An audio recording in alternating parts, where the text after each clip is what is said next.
Hold on real quick. Let me bring myself to the stage real quick. Good evening, ladies and gentlemen.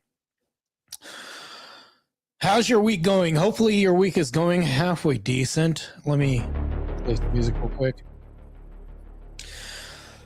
So, good evening, trash dwellers and true scavengers. This is your raccoon reporter, Marte Reyes, bringing you the latest from the front lines of global garbage. Incoming news just happened. Iran has just dropped a provocative AI-generated video titled "One Vengeance for All." Now, we can talk about propaganda all day long. Of course, there's an ideological war out there, but no, there's also a real war that's happening right now with boots on the ground. Released through state broadcaster IRIB and promoted by IRGC channels, the minute-long clip is a dark montage of historical grievances. Let's play that right now for you, ladies and gentlemen, right now. I saw this and I thought this was very ominous. So we are reporting on this live today. Let's play the video for you guys right now. I'll pause it and offer some commentary too. Hold on. Actually, you know what? I should play this on my big screen. What am I doing here? Let me upload this so that way you guys can see this on the big screen. Iran threat. As you guys know, that gas prices are ridiculous right now.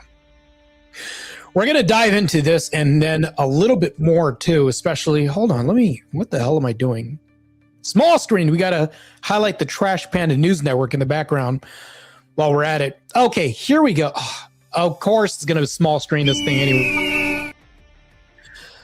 All right, I guess we're going to do this whole thing on the small screen. I was going to try to show it on the big screen and just highlight everything, but it is what it is. We're going to play it anyways.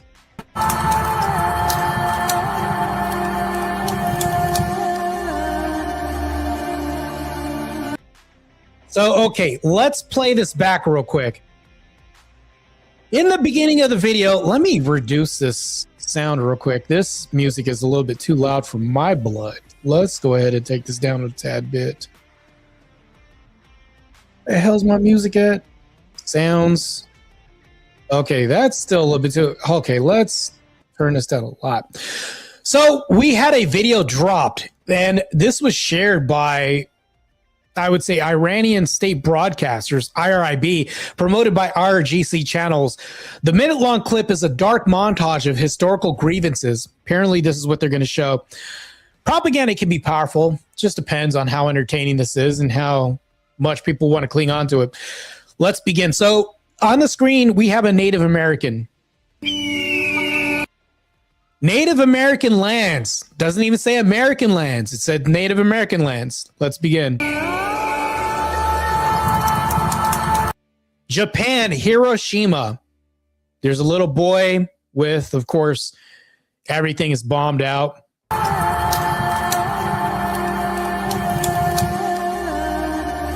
Vietnam, of course, there's smoke in the background. Probably wartime, right?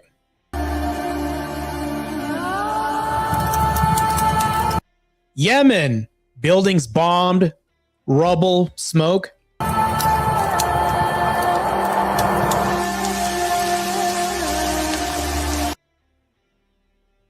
Not Palestine, but Palestine. Palestine. Gosh, those Palestine guys got me saying the wrong word. And of course, they're going to be diabolical here and put Epstein Island here with a little girl on Epstein Island looking up.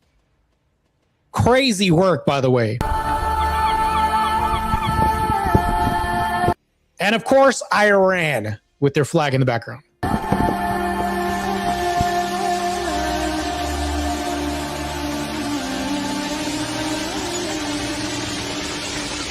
Watch what happens here. Of course, we have a missile, aka bomb, flying through the skies. Oh, what does this look like? Does that look like New York? Wow. And of course, the Statue of Liberty doesn't look like the Statue of Liberty, looks like a bull. Now, I want you to pay attention to what happens next in this ominous video.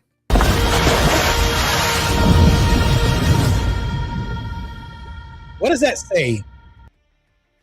One vengeance for all. This was shared by Iranian networks. Russia also shared this video as well, too. I'm going to play the video in its entirety without my commentary. It's kind of like a refresher also. This is, I saw this and I was like, this is crazy. And I was like, surely this must have just been one little meme, but no, it's shared by all these networks. Russia shared this. Iran has put this out there. Their networks have shared this.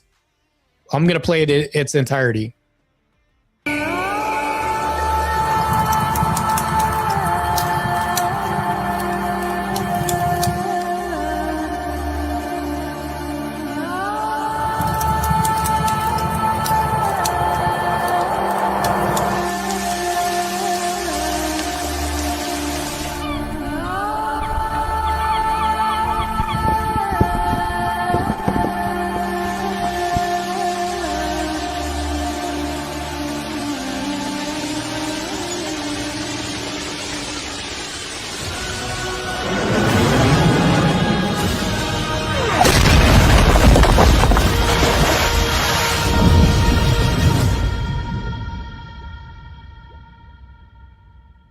I mean, it seriously looks like a movie promo here. The way the AI is actually being generated. Of course, they're going to translate it as one vengeance for all. They're going to portray this as a united front on all the grievances people may have had against the United States.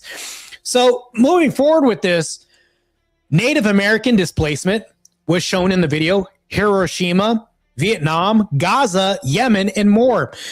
All of this frames the U.S. as a global oppressor. This is what they're trying to do in the video. Diabolical to put Epstein Island there with the little girl looking. That was crazy. So they're reaching for everything right now with great gusto, trying their best. It culminates in a ballistic missile striking a demonic version of the Statue of Liberty, depicted with the head of Baal and holding the Babylonian Talmud, right? Toppling the iconic statue, the symbol, into New York Harbor here. This is a very crazy portrayal here that they're doing right now. The video ends with the bold slogan, "One vengeance for all." This is being shared by everybody. Well, Iranians and Russians, of course. Positioning any Iranian retaliation as justice, not just for Iran, but for all the oppressed in the world. This is what they're trying to do. Whenever you have an enemy, they're going to see the enemy of their enemy in fight in unity and try to have a unification here. Russian state media outlet RT quickly amplified the clip, sharing it widely and adding fuel to the information war. Experts see this as a classic psychological operations and propaganda rather than a literal operation plan. Obviously, it's AI. And it looks like a movie promo designed to rally domestic support and deter adversaries amid the ongoing 2026 tensions. Adding to the heat, I'll even add this right now, Iran has firmly rejected recent U.S. peace overtures. So Trump has talked about this 15-point treaty that he wanted to propose as well, too. This happened. Iran firmly rejected this. Definitely rejected this, including what I was going to say anyways, the reported 15-point proposal from the Trump administration. All of this was aimed at a ceasefire and negotiation. Iran said, hell no, we're not going to do that. No, you started it. We're going to finish this. This is the attitude that I'm beginning to see. Tehran called this plan excessive and they called it illogical. Of course, if we're not going to kowtow to them, it's going to be illogical. It's not going to make any sense to them. Floated in its own counter demands. Iran had counter demands, by the way, including recognition of its control over the Strait of Hormuz, which that's the biggest battle right now that they're fighting right now. We could see a reflection of gas prices not even plummeting, going the opposite way. And signaled it will decide when and if the conflict ends. So they're trying to say that they're going to be the deciders whether or not this conflict continues or not. Tensions remain high on both sides. They're trading rhetoric and symbol strikes in the information battlefield. As you can see with this video that they're playing right now, there's more to this than that. Not only do they have the One Vengeance for All video, but let's bring this on the screen because they have a whole lot more than this. Adding to the stage, this video right here, Iran's red line on missiles. This was crazy. So there's an AI video propaganda war that's happening right now. Like I said, very ominous video. Iran says they're going to decide when and if the conflict will ever end, despite Trump saying he is seeking resolution. This is the 15-point proposal that we were talking about. Let's bring this up on the screen right now. Iran's recent moves seem to be geared towards just that. Here's a report.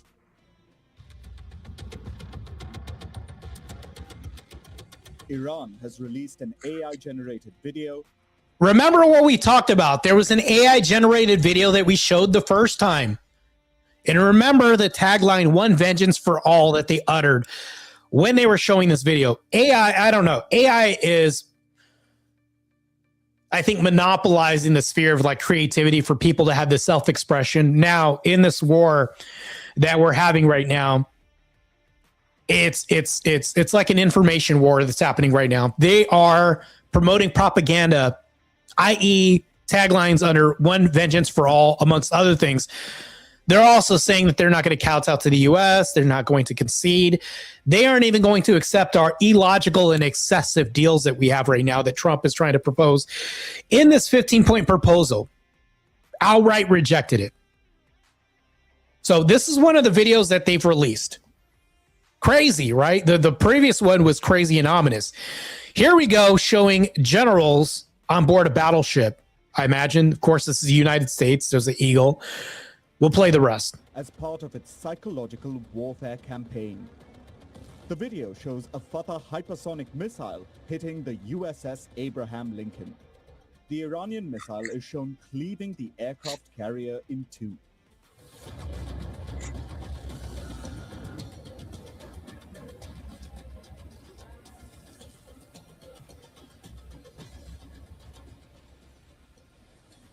The video comes as Iran has ordered more ballistic missile tests. Tehran is flexing its muscles by displaying the power of its arsenal. Some of the latest tests involve the Khorramshahr 4, a ballistic missile which can carry a 2-ton warhead. And coinciding with the tests is a new banner. It has been unfurled in Tehran's Palestine Square. It shows a map of Israel covered in red dots. They depict targets. And next to the map, there are models of missiles and Iran's infamous Shahed drone.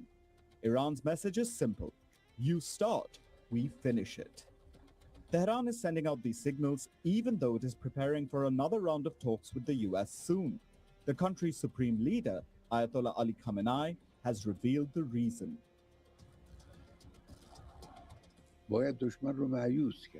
I mean, that's crazy. I mean, of course, they're going to say that you start it, we finish it, especially when we think about this war, right? This is an ideological war and also an information war that they are trying to promote, especially Iran and all the nations that they consider allies as well, too. Crazy work here, by the way.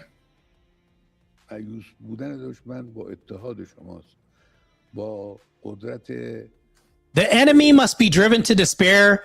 This despair comes from your unity, your strength of mind. I imagine that this is what he's saying, translated here. So, ladies and gentlemen, Iran is leveraging generative AI as a cost-effective, scalable tool in its information warfare strategy amid the 2026 tensions with the U.S. and Israel.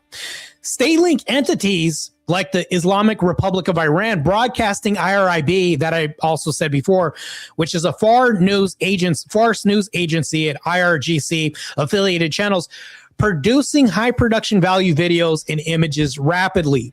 in this propagandization for this war to embolden people. This does allow Tehran to craft emotionally resonant narratives that are going to blend historical grievances. Like I said, the Native Americans, Vietnam was portrayed, Iran, Tehran, Hiroshima. Hiroshima was, I don't know how you want to say this, Hiroshima or Hiroshima.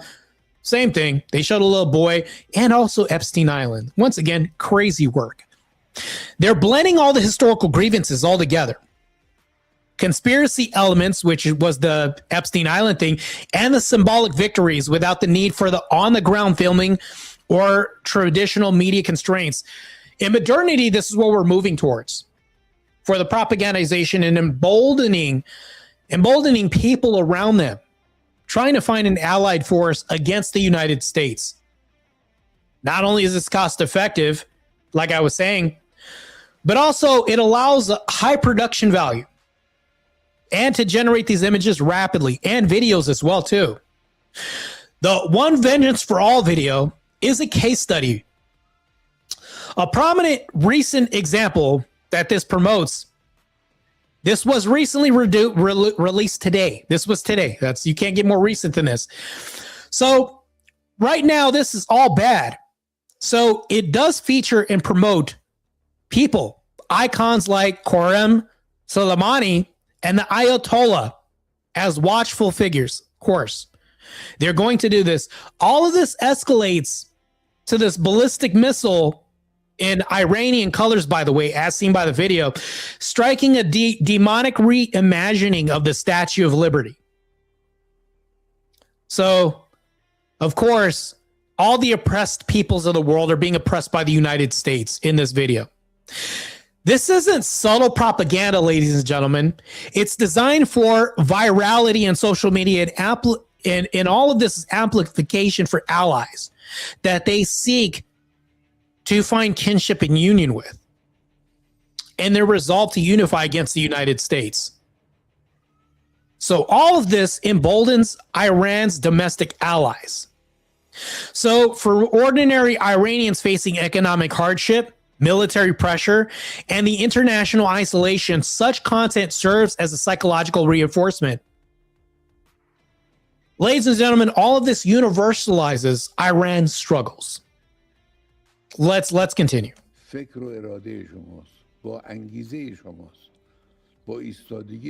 Okay, of course, nobody's translating here. I'm going to fast forward a little bit. I'm not trying to hear all this.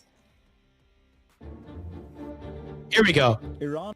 So, like I said, they're going to generate all these AI videos to embolden their allies and unify their people. Has a number of tools at its disposal to cause despair, both to Israel and to the Americans as well. Israel's Prime Minister, Benjamin Netanyahu, has rescheduled his trip to the US. He's going earlier than previously expected. Netanyahu will reach the US on February 11th. That's if dude is still alive. I mean, think about it. I haven't heard confirmation if the guy's still alive or not. Does anybody know this? Can anybody tell me in chat if Netanyahu has been killed or is still alive? I don't even know if the guy's still alive or not. But I remember a rumor going around on X. I think there was a post saying that that somebody believed that he passed away or was taken out, something like that. Let me know if I'm wrong or not. But I have not heard him recently talk or anything. Maybe I'm wrong. Maybe I'm wrong about this. But it shifts this narrative from defensive vulnerability to the righteous historic resistance that they're trying to frame this as. The dramatic visuals and moral framing help to maintain regime legitimacy. Of course, they're going to do this. They're rallying public support for hardline policies, including the recent rejection of the U.S. peace proposals. They're trying to also deter internal dissent by portraying the leadership over there as defenders of global justice rather than the isolated actors that we have proposed them to be. We can see this all the time. AI that they're using in their propagandization, all this makes the output fast and it makes it abundant. It's cheap. You don't need boots on the ground for any of this. All this floods the domestic channels and it sustains their morale even when the real world battlefield results are mixed. You can go ahead and put out a ballistics missile firing and heading towards the Statue of Liberty and bombing it, taking all this out and then showing the allies. Oh, you know what? The Native Americans were repressed. You know, Vietnam, Hiroshima in Japan, they were oppressed. The U.S. is big bad. You know, that's what we're all doing with this framework here. Crazy. And he will be bringing his incoming Air Force commander with him. Netanyahu hopes to convince Trump that Iran's nuclear program cannot be left alone. The Iranians. So we must be involved. They cannot be left alone. Can't be left alone. Because it's going to be big bad if that happens. All of this rallies the allies in the axis of this information war. It's what we're in the middle of right now. People say, we're not at war. We're in an information war. AI is information. All of this is just propagandization. All that is data and information. Whether or not it's wrong think, right think, propagandization of your people to embolden your regime has been used for decades. This is even before war or during war. It does various things. It strengthens the broader anti-Western alignment. This involves Russia, China, and Iran. All of this amplifies content too. Let's bring some bullet points out. It undermines the U.S. and Israeli credibility. That's what they're trying to do. Whether or not you're for us working with Israel, or you should just let the sand people fight themselves, there's like two different people. Whether or not you're on one side of the fence or the other, that's the unification there.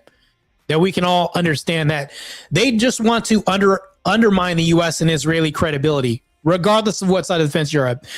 Also, this projects a narrative of inevitable resistance, victory on their end. That's what they want to portray, that there's a victory, right? A lot of this sows division in Western public opinion by tapping into existing anti-war or anti-imperial sentiments. Understand there's a lot of liberals that are going to see this video that are very anti-war. Maybe even some Republicans, conservatives are going to be anti-war as well too. And anti-imperial sentiments. They're trying to appeal to this emotional argument. This sentiment that, of course, the U.S. oppressed Native Americans, using quotation marks here. They've oppressed people at Hiroshima. They've oppressed people in Vietnam. Like the list goes on. So they're trying to appeal to anti-war people here, and they're also trying to appeal to anti-imperial sentiments at the same time. So if they can have infighting here, we're already divided as a country, as a nation to some degree, but even more so divided if we buy into this agenda. I already think TikTok is the bane of human existence to some degree. TikTok has also emboldened people to be really anti-imperialist, more so to an overcorrection. We can get into that later. All of this creates a feedback loop, right? Iranians' production, Russia, China's distribution equals the wider reach, perceived legitimacy, right? And then we rinse, repeat. Similar tactics include AI-generated evidence, like successful strikes on U.S. assets like aircraft carriers, like we saw. Deep fakes of Israel casualties or memes mocking Western leaders. You're going to see more deep fakes. That's something inevitably we're going to see more. We're going to see deep fakes like people trying to say, oh, we're really winning the war over there. We're losing. We should pull out. They're going to try to trick, con, and propagandize our nation as well, too, or divide us even more. I can guarantee we're going to see deep fakes of U.S. soldiers getting killed. That's probably going to be the next thing on the agenda as well, too. While we're at it, these efforts aim to embolden proxy groups like Hezbollah or the Houthis and sympathetic audiences globally by suggesting that the axis of resistance is winning the cognitive battle, even, and I'm going to say even if conventional military balances favor the U.S. and Israel. Why would they say that they're losing? Of course, somebody sees the AI video. It must be true. Must be true. Oh, this is going to win over the hearts and minds of even the likes of the Houthis and Hezbollah. Lord have mercy. Iran's approach fits a pattern seen in other authoritarian information operations like Russia in Ukraine. They're using cheap AI to flood the information space, blur fact and fiction. They're forcing adversaries to expend resources, debunking and responding to this. Also understand this. They put out a video. That's a deep fake. We have to expend all these resources trying to calm our nation down, debunking it. No, they really haven't blown up a lot of military bases. That has never happened. That's providing more distraction and confusion to us because we have a lot of stupid people in the United States. Let's be real. The education level is like an 8th grade level in math. I forget the stats on this, but we can delve into that later. People are going to buy into this, let alone deepfakes. Now, the United States media outlets or even people that are, I would say, on the right side of things now have to spend resources, energy, and time wasting to debunk all this. While we're juggling all this, now we're dealing with somebody that doesn't want to accept our resolution, our 15-point resolution in this treaty talks, and outright rejected this. You know what? I can't even say what we're doing right now because I'm not behind those closed doors. I can't propose what we're doing at all. Like if anybody out there says, you know, I can't believe that we're deciding to such and such with this war and this is happening. We can't make an absolute claim and know exactly what's going on. I can only comment on the facts that we know right now. There are a lot of people that get ahead of themselves and say, we're going to do this and we've decided to do this. How do you know? The only people that absolutely know anything, ultimately what's going on with this war situation, are the people behind those closed doors. And we don't have access to that information unless you're one of those people in that room or are privy to an extension of the information shared with you directly from that room. Just going to call it like it is. It's BS if you're going to tell me some claim you're going to make and say, this is what we're doing. We're not going to do this. This is going to happen. You don't know that. Just like I don't know that. I'm not going to come on this channel making claims that I don't know for a fact. But I want to caution you guys. In the next few months, because Iran is refusing this treaty, watch out for AI slop videos. Pay attention to the videos because these could be deepfakes. Look out for watermarks, right? Look for inconsistencies in the video. Watermarks, things like that. We grew up in this information age of like iPads and stuff.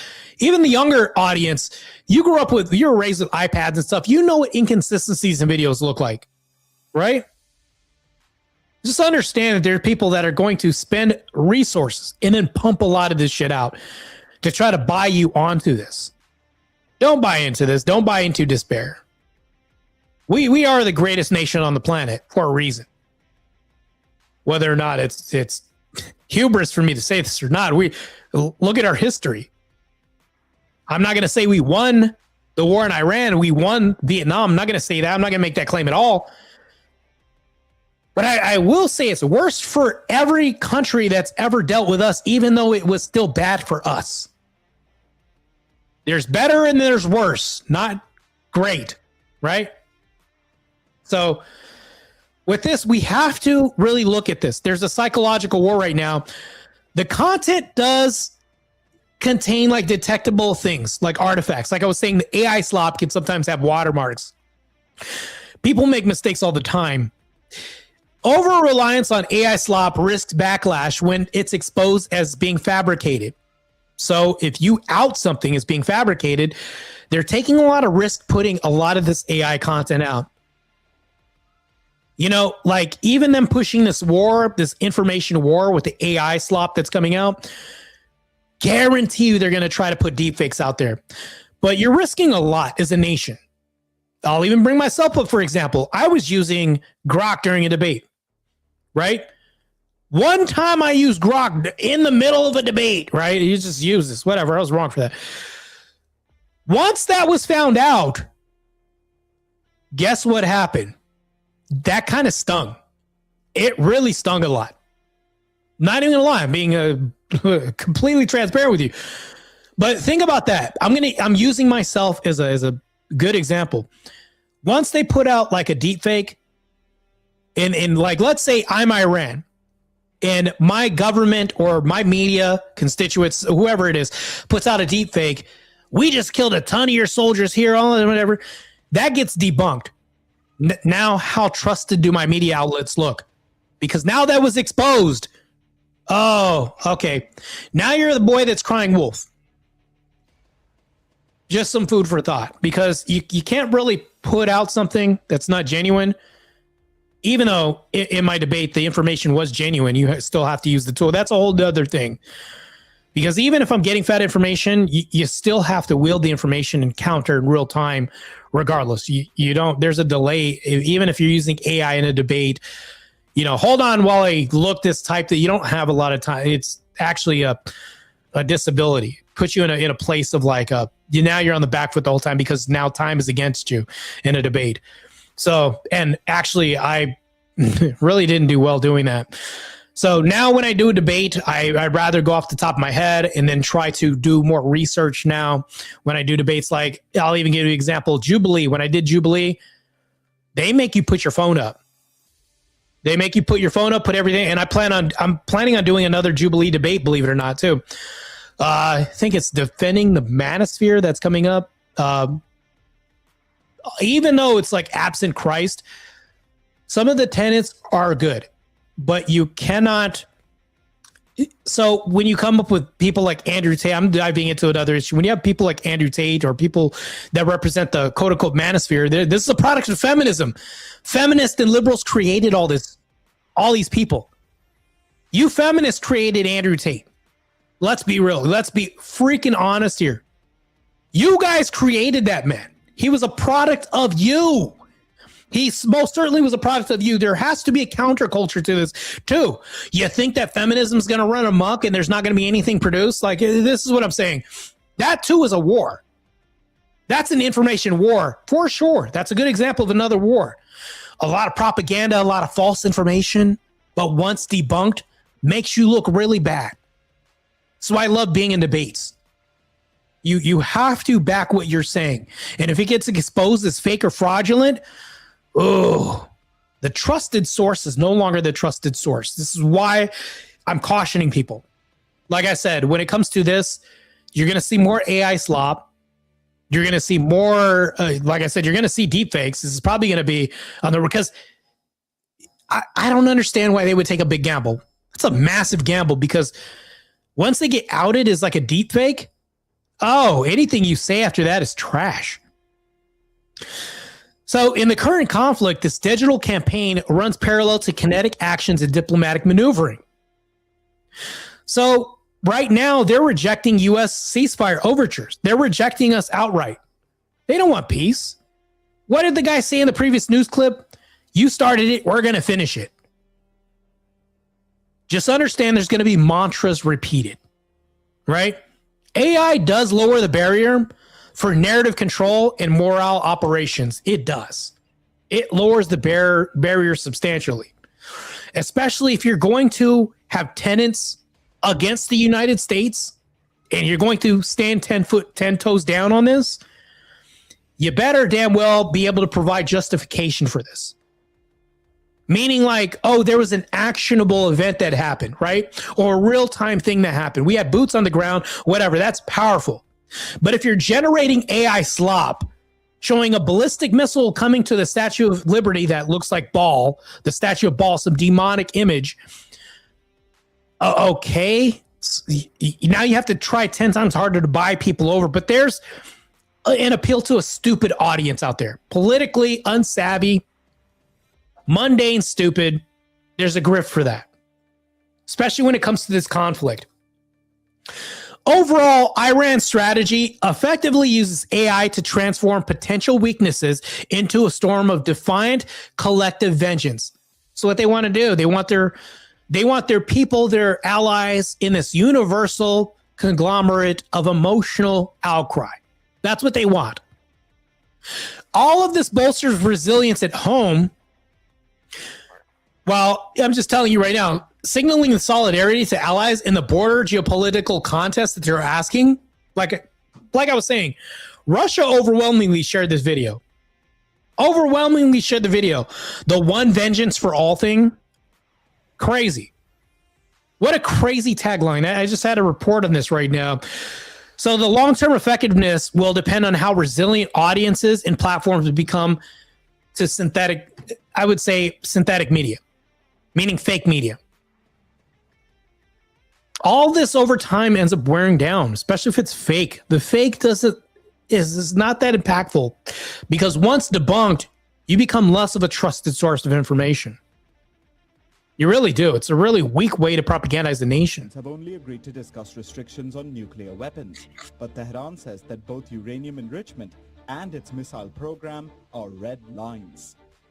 However, Israel says that Iran's missiles will always be a threat. Will US President Donald Trump cater to all of Netanyahu's... You see what we see? Still, another tagline. You start it, we finish it. Same thing. Propagandization. needs? Will he risk an all-out war that will engulf West Asia? Because Iran has no plans to bow down to American pressure. Bureau Report, WION. World is one.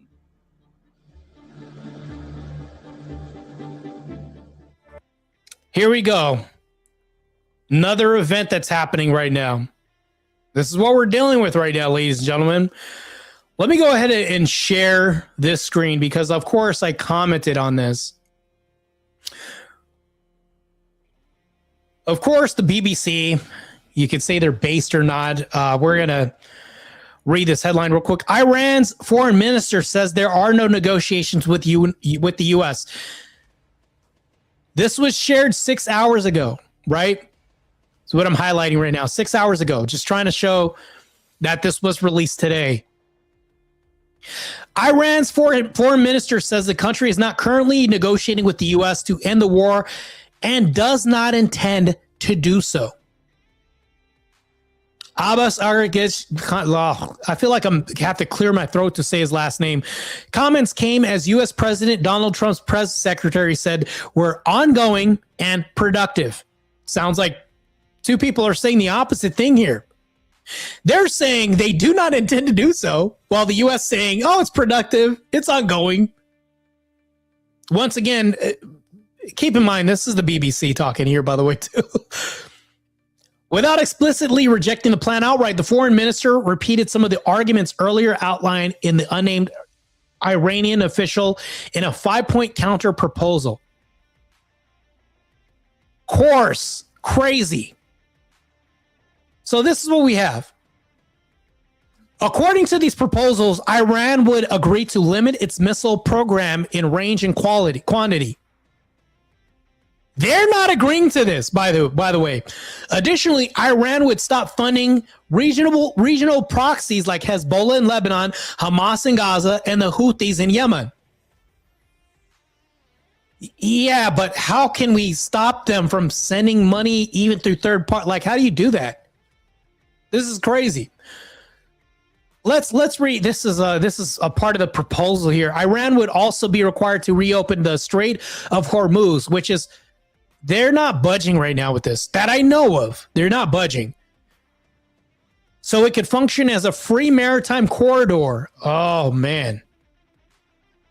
I think what they think is we want to just have supreme ownership of this.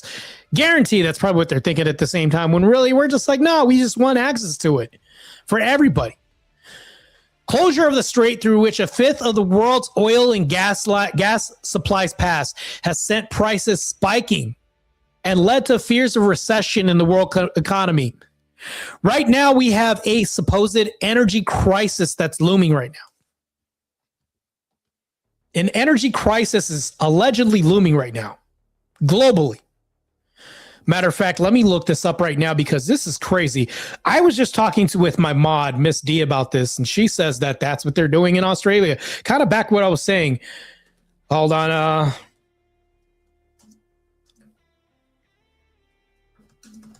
Let's bring this up. This is it. This is crazy. The New York Times, of course, maybe this may not be the most consistent media. It's the first thing that came up right now. All right, what time? Oh, 10 minutes ago was this shared? Hold on, let me show this real quick on the screen. March 25th. Okay, it's the 25th. 5:42 Eastern Standard Time. This article was shared. Okay, let me share this article real quick. You take that out. Go ahead and put this up on stage. So we have a purported energy crisis that's happening right now. So what they say, ladies and gentlemen, so I'm going to talk about why this is important. For Australia's farmers, fuel crisis comes at worst possible time. Their troubles could cascade across Asia because they export a majority of their products. When we're talking about this fuel crisis, this is the energy crisis that they're talking about. So a lot of this is to grow, harvest wheat. So a lot of the crops, they depend on a lot of fuel. So Australia, despite being a major exporter of coal, liquefied natural gas, finds itself particularly vulnerable to the current tumult of global markets after having wound down its domestic oil refining capacity. Let me see if I can find what I'm really trying to find. This isn't the article that I wanted to see, but I'm going to talk about this at length a little bit. So remember when the stabby jabby thing happened, the epidemic happened? This epidemic, they wanted to limit movement. Let me take this article off the screen. They wanted to limit movement. They wanted to tell you what you can or can't do. This wasn't like an absolute. When I'm saying this, when you limit movement, I think in Australia, they're trying to recommend a $40 limit. Let me look for the real article here. It sounds like the whole, I think we could say COVID right now. It sounds like the whole COVID thing that was happening in regards to this. Where they wanted to limit movements and have more control over the populace. It sounds identical to this, especially with this quote unquote energy crisis thing that's happening right now. A crisis.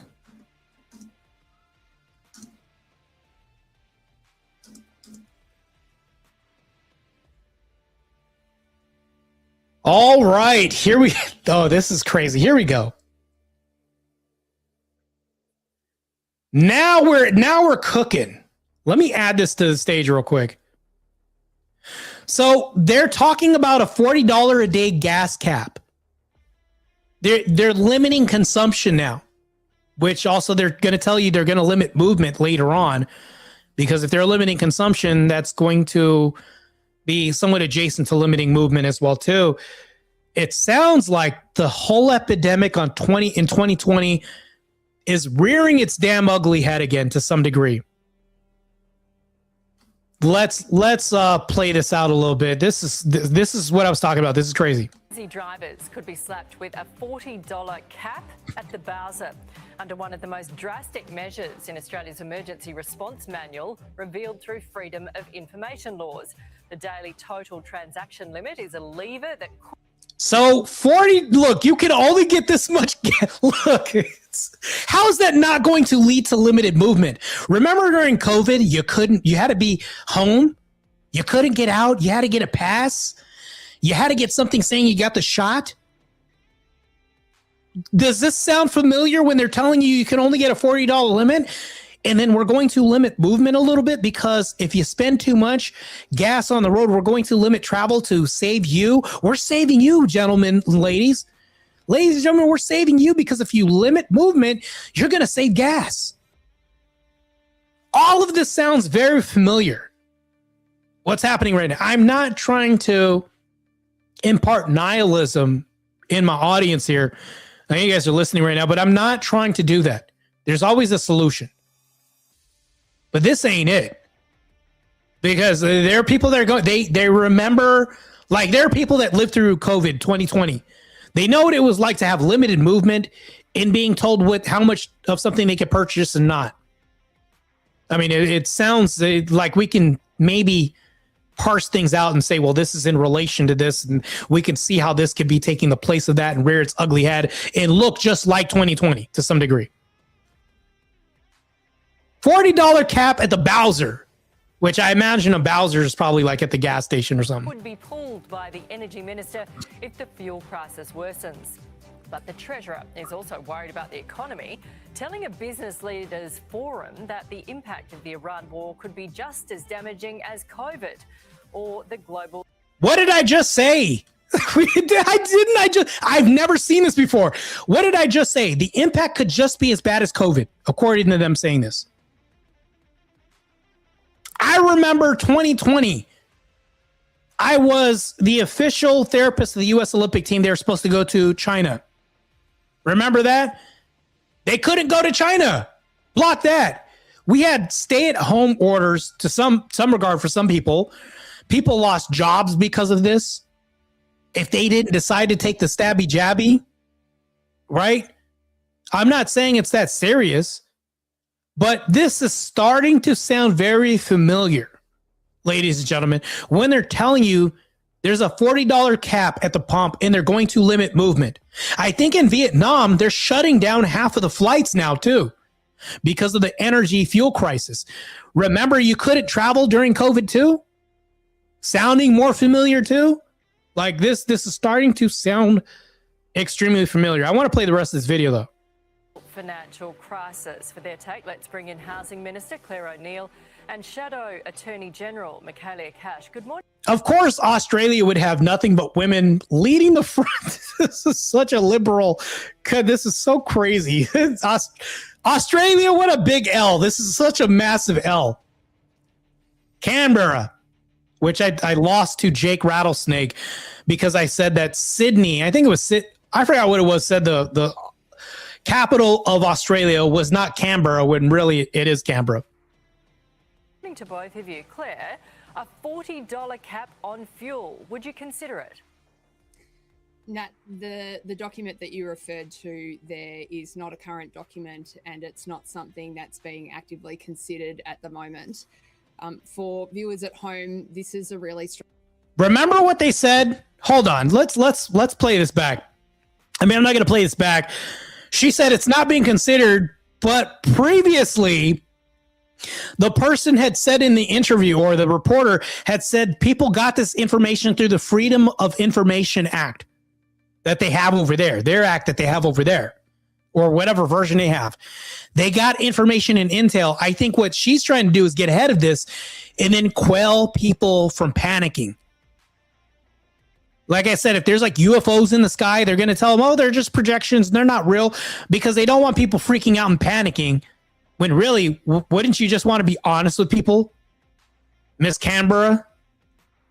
Stressful time. People are worried, and how could you not be? On the television every night, there's conflict and violence, and you're seeing that in your own family budget at the petrol bowser. What I want people at home to know is that this is the main focus of the Australian government right now. We absolutely see the impact this is having, not just on households, but increasingly on businesses across the economy. Yeah, I mean, you understand that this is going to have a massive impact on the economy. Food, goods, services, all depend on fuel. Think about this. If you're a great freeze frame, by the way, that I just did right now. Serves her right. Serves her right for being a feminist in Australia. But back to this, I think that everything else is dependent on this. Like our lives are ran around this resource of fuel that we need. I need to get to work. I need to get to school every day. But also I have groceries that come in that get driven in through diesels. You don't get flown in. You know, people drive these. All this is fuel. So guess what's also going to go up? Produce, food, everything else is going to go up because fuel prices are going to go up. But she's saying, oh, there's no cost for alarm. Even though they said through their version of the Information Act, they've discovered that there's a possible 40 cap at the pump. Crazy work. And then she's trying to quell people's fears here. I'm just going to say, don't believe anything that these people say. Find your own information for yourselves and try your best to try to find true media. Because one thing that COVID did do that was good, and I'll be honest with you and say this, COVID opened our eyes. Because if you notice, people were more reliant on CNN, people were more reliant on Fox News, MSNBC, and everything else, and ABC News, CBS News, BBC News, and everything else. And then what happened when people got locked up during COVID, people started paying more attention to independent media. And independent media started becoming more based. And then people started pulling away from your Fox News, CNN, ABC, MSNBC. People started pulling away from those media sources and started becoming more dependent on, independent media, or even producing their own independent media, or doing more fact finding themselves. Now, after COVID, news media outlets like Fox News, MSNBC, ABC, BBC, now their viewership has gone down. I think that's a plus. That happened as a result of this epidemic that happened in 2020. Now she's trying to say, be reliant on me and my information. Well, guess what? You can't pull a double on the public when all of this was exposed during the pandemic.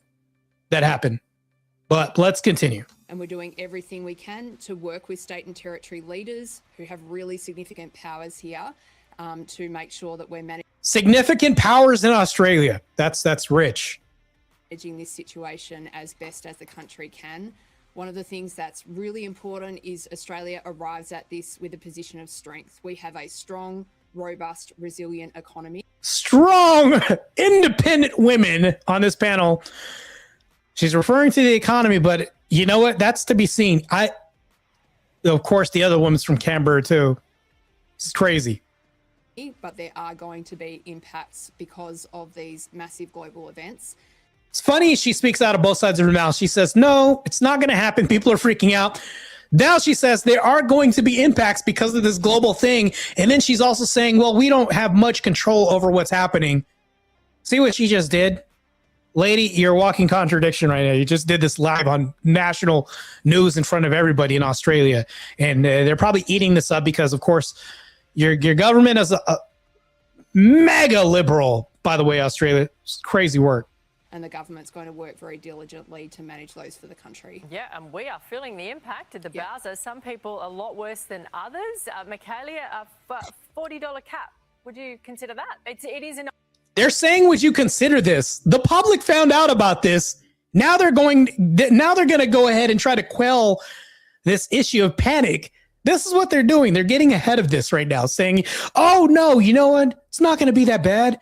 Even though it is going to be that bad, and it is that bad, it's not going to be that bad. This is literally what they're doing right now. They're trying to get ahead of it to just have hot steam come out of their mouth, and then that's it.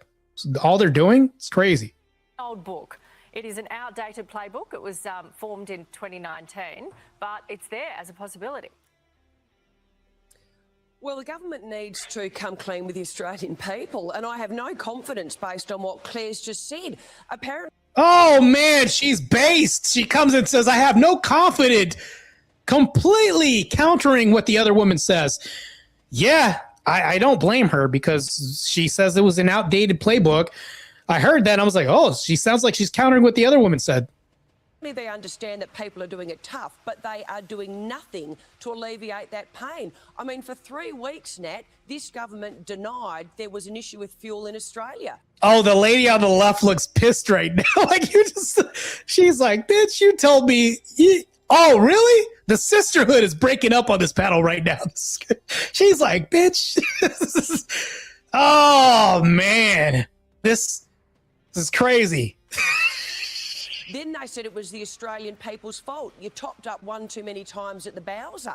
Australians are fronting at Bowsers and they have no fuel. And yet this $40 cap. Look, I'm going to be honest with you guys. If they tell me, Marte, there's a $40 limit and you have to get in line at gas pump. You can't fill up all the way. Well, that's going to limit travel because what if I have to drive to California? I mean, there's no reason why I would want to drive there other than to see my boy Vic. I can't believe he hasn't moved from there. But anyways, that's a whole different issue. What if I wanted to travel to like New York or actually, no, damn, I keep naming all these liberal states. What if I wanted to drive to Texas, East Texas, and I needed to fill up at the pump, but they told me, Marte, you can only fill up $40. Well, hold on. Isn't that going to limit travel like COVID did? Isn't that going to restrict movement like COVID did? This is beginning to sound very familiar now. Government, as Claire has just said, apparently is I don't know what you're doing, Claire. You're having meeting after meeting. Be upfront with the Australian people. Do we have a fuel crisis in Australia or not? Claire, can this government guarantee supply to the Australian people? But Hey, what's up? I didn't even see my comments. Wi-Fi, what's up, man? From Bumbly. That's a new one, bro. I haven't seen you before. Welcome to the Trash Panda News Network podcast. Hey, Marte, good woke autopsy today. Yeah, man, glad you liked it, man. It was very impactful. We're gonna have more celebrity guests on as well too. The Uncanny Valley. Yeah, I know. Very, very crazy stuff here. So I don't know how you gentlemen feel about this, but what if they told you that you can only fill up $40 at the pump? Wouldn't that limit your travel? Wouldn't that limit movement? Didn't they do this during COVID? Right? That's my whole statement that I'm making right now. Right now, at $40, they're proposing a $40 cap limit at the pump. It's funny because in Australia, I'm gathering that they call the pump the Bowser. Crazy. more than that, you have the granular detail. You know, because of the framework that we put in place, where all the fuel is in Australia. You say there's not a supply problem, and yet over 166 Bowsers, they have run dry. Claire. Damn! Look at the free. Hold on, let me take myself out of here. Look at the freeze frame, ladies and gentlemen. Hold on, let me put myself on the small part. The woman on the left was saying there isn't as bad of a crisis problem. The woman on the right is saying you're lying to us. We do have a crisis in energy, meaning our fuel sources are running ragged, right? The woman in the middle is divided because she has to moderate. This sounds like a good debate is about to happen. And of course, the woman on the left looks frustrated because she's getting countered by this information, just saying, hey, they're lying to us. What are you talking about, lady? $40 cap. Crazy. Why are you not directing the fuel companies to get tankers to those Bowsers that have run dry? You keep on saying there's a problem, you're having meetings, the Australian people deserve action. There is some action. You know where the fuel is, get the fuel to where it needs. All she's doing is saying, lady, you're running your damn mouth. You're just running your mouth. You're not doing anything. I need work. Let's talk more work. That's what she's saying. To be. So when the Australian people are turning up at the Bowser, they're not dry. At the Bowser. A lot of people don't understand if there's the same amount of ships or roughly coming into this country. If there's the don't panic message from the government, where is the hiccup? Why isn't the fuel getting to the petrol pumps? Look, Nat, I guarantee you she's going to obfuscate a little bit. I could sense the force. There's going to be some obfuscation here. You know what? We're doing our very best to diligently do this. It's not as bad as you people think it is. Oh, it's bad. It's definitely bad over there in Australia. Bad. Really bad. Bandit says, yeah, I think my truck has a 35-gallon tank because I was filling up from near empty at the pump, shut off at 100. Now, Bandit, what they're proposing is a $40 cap limit on this. What if they told you because you have a truck, it's 50? For larger vehicles such as yours, it's a 50. And it shuts off and there's a line. And they create a panic like they did at COVID. Remember when everybody had almost a lifetime, they were trying to buy a lifetime supply of toilet paper, and they created such fear that toilet paper is such a valuable product. Such crazy nonsense. This is what's happening right now. This is the semblance to COVID is very uncanny, more than the valley that we're talking about. I think the Bowser is the tank in the ground at filling stations. Yeah, I think it was like something relative to what they were talking about, like the gas station pump, something like that. The reservoir of fuel that they have, right? I just never hear this lingo that they're talking about in the United States. They have different lingo. Probably because the country doesn't even exist. But back to I don't know how Jake exists. Jake Rattlesnake, if his country doesn't exist, therefore Jake doesn't exist. Maybe Jake's AI. Who knows? I don't know. So The Bowser at the tank, yes, possibly the pump, but this is ridiculous. Wow, crazy. We have more fuel in Australia circulating in the economy at the moment than we did before the conflict So why is in it coming Iran out of the began. Bowsers?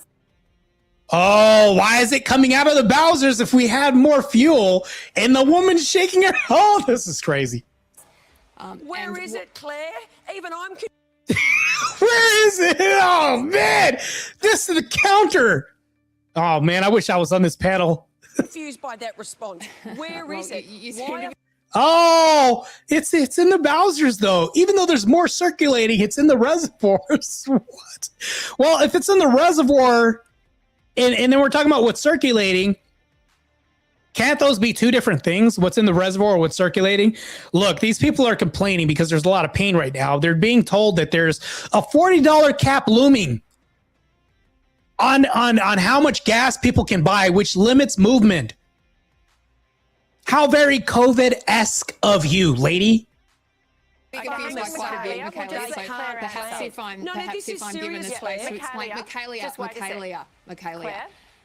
The issue that we're having is that in certain parts of the country, demand has spiked, up to threefold. Basically, there are parts of the country which are consuming 3 times as much petrol as would normally occur. You know, it's funny. I did a bit of research before this, and the people that use the most are farmers, people that are in industries that have to bring in product, things like this. There may be a spike because of food, things like this, but I'd like to see the data on this. Like, let's say if I was on the right of this lady, I'd say, well, can you provide the data? I'd like to see this on who the individuals are that are spiking this. I guarantee you that they aren't your average civilians per se. I would say they're people that are providing to the infrastructure of the economy, like products as food, goods, produce, things like this. I guarantee you that that's what's using a lot of it, but we need that to sustain our environment that we have of our populace to actually have a sustainable populace. We need goods, right? Services are even supported by fuel as well too. I would have to ask for this. I would say, hey, well, can you provide any of this information? Otherwise, just hearsay. You're saying this right now as if regular citizens are spiking their fuel. Are they driving to work extra? Are they like it, or maybe it's things are just the usual right now, and the deficiency is happening in the actual gas and not the people overcorrecting on how much gas they're using. Can you show me this, Karen Barrett, whatever her damn name is? Like, I'd like to see this information. Now, any supply chain in the country, it doesn't matter what good or product we're talking about. If you see effectively overnight a 3-fold increase in demand, the supply chain, that is how that fuel is circulating around the economy, is going to experience issues. And I don't downplay it. If you're in a regional town and your local petrol station is out of petrol, this is one of the biggest issues in your life right now. What I can tell you is that nationally, we have the fuel circulating in the economy that... So hold on. If nationally you have the fuel circulating, you're making a very broad statement, but then she's also out of the other side of her mouth saying, this is the biggest issue of your life. It's just an anecdote, just that. But you see how disingenuous this statement is? She's saying, even though you could be suffering, nobody else is suffering as a massive populace. They're not doing this. It's actually just fine for them to some degree. Like, is this what she's implying? Am I wrong? Am I off base? This is crazy. This is like when people say you're talking like a politician, this is what they mean. Like what she's doing and demonstrating is like, oh, when you tell the public, oh, you sound like a politician, you sound like a snake or whatever. That's what she's doing right now. We need. There are distributional issues which we are working through with states and territory When will leaders they be worked through? who have Because really important powers here. Claire, when will they be worked through? Because we know in the country this has happened for 3 weeks. Now you have dozens of stations in the city with no fuel. Like, having no fuel is crazy. Having none is crazy. Look, I've heard the $40 a cap. Look, let me bring it on the full screen real quick. Look at what it says at the bottom. A $40 cap at the Bowser remains an option to Chris Bowen. An option, a $40 limit. Now she's saying, the person, I would assume she's like the moderator here, is saying there's none. There are places with none. Miss D, you're one of the moderators. You're one of my moderators in chat. You live in Australia. I'm wondering about you right now and some feedback on how this is looking. This sounds crazy. Is this true? Are you experiencing this? Boots on the ground? Crazy. Yeah, farm equipment is more likely to run on diesel. However, think about the production of produce. Not just diesel, gas as well too. All of this is like running in unison to some degree. I can go into that. But I don't want to have like a massive economics conversation here. I do want to get back to this. Literally no fuel. She said no fuel. Like not a drop, not a splash. When do you think they will have fuel? Nat, I really appreciate what you. She's not gonna have a date. 'Cause let's be real, ladies. She's not gonna have a date. She's gonna say, well, you know what? There's gonna be I need to change the way you feel about this. Because I can't give you anything objective. I need to change. I need to appeal to your feelings. Let's not panic. Let me calm you down. Let me be Mother Teresa here for a second. Saying, and again, I would not downplay this issue for households. This is a Oh, she's doing the whole feel felt found thing. Feel felt found. Classic. Crazy. All right, let's continue. real serious concern, and fuel is critical to every single person who lives in our country. So I'm not downplaying it. I'm just. This is the person that tells you, like, you could just say, well, my dad died. Yeah, you know, I've been there. My dog died. You know, I know exactly what you're going through. This is what she's doing. It's like, this is what she's doing right here. It's crazy. Telling you it is inevitable that we are going to experience challenges when overnight we have effectively threefold increases in demand in certain parts of the country. And that's now the effective. So what you're saying is this is mismanaged and handed out. The rations are handed out. Like there's a misbalance in how much people have. That's the real problem. Places have abundant gas and fuel, and in other places have a shortage just because of how it's set up, not because there's a broad-based overall decrease in fuel. This is crazy. This is the politician talk that they were talking about. If you ever hear people talk about this stuff, this is crazy. The whole lot. The government is doing exactly what is needed right now. That is making sure we have a national supply of fuel, and that is the case. And then we work with the states and territories to make sure that. Well, okay, if we have a national supply of fuel, how come it still doesn't answer the question why there are places with no fuel? Is there a distribution problem? People, like, if I'm handing out rations on a desert island, everybody's starving, but I have a turkey, I'm not divvying it out equally amongst everybody else. You're going to get a drumstick and everybody else is going to get this much turkey. You get a drumstick and then only some people. Is that how they're handing out fuel? That's really what the problem is here, lady. She just said that there is places with not a drop of fuel, but then she's saying also the other woman saying that there's places with way more fuel, like triple the amount of fuel. This doesn't make any sense logically.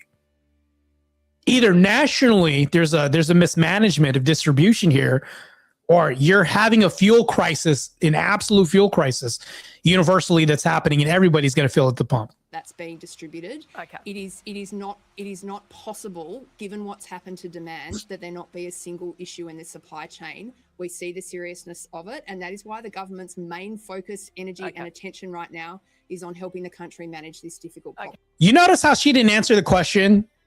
She deviated it. She did the whole feel, felt, found thing. Like I said, my dad died, and somebody comes up to me and says, I understand exactly how you feel. We all go through pain. My dog died. So that's literally what she did right now. This is what she did. Like, you cannot calm down a whole nation when the $40 cap at the Bowser is in the potential future of people that have jobs they need to go to. All they're going to feel is limited movement, limited mobility, especially like with vehicles, things like this. This is all restrictive movement. This is all going to lead to restricted movement. Let's be honest here. It's going to feel very COVID-esque. COVID-esque. Okay, quickly before we go, Michaelia, the Tasmanian government wants Nat, to hold cut on. to With the all due respect, Yeah, hang on, Michaelia. with all due respect, Nat, that is the biggest load of crap I have ever heard. Claire has just admitted. Dabs calling her out on her BS. She said that's the biggest, and that's what I said. It's the biggest load of crap I've ever heard. That's such BS. This lady on the right is based. I'm just going to tell you right now. If she's in Australia, she's a rare gem. Is the biggest load of crap I have ever heard.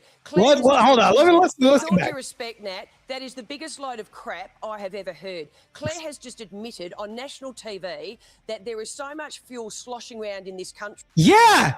Like she basically said this. She said there are places with triple the resources. And then the woman on the right said there are places, even the woman in the middle who's moderating, I suppose she's moderating, is saying there's places with no fuel, like not a drop of fuel. This doesn't make any sense. The woman on the left is clearly lying to everybody, giving a feel-felt-found response. Remember, I'm sorry your dad died. My dog died once. I know exactly how it feels. This doesn't help stop the pain of a nation when this, hold on, let me put it full screen real quick. What it says at the bottom, a $40 cap at the Bowser at the pump, we'll just say the pump, remains an option. They're going to tell you that you can only purchase $40 of gas, which means this is what this translates to. Your movement's going to be limited in this country. Which, remember, we had the lockdown during COVID. There's restricted movement. There was like travel ban, like basically a travel ban. That's what happened. And you couldn't go anywhere. In Vietnam, I believe that they're limiting, or they canceled a shit ton of flights because of this. So there's absolutely no movement when it comes to flights to some places. There's going to be limited movement. And the lady on the left is lying. She just literally got called out on national television, lying to everybody. Lying to everybody, the whole masses.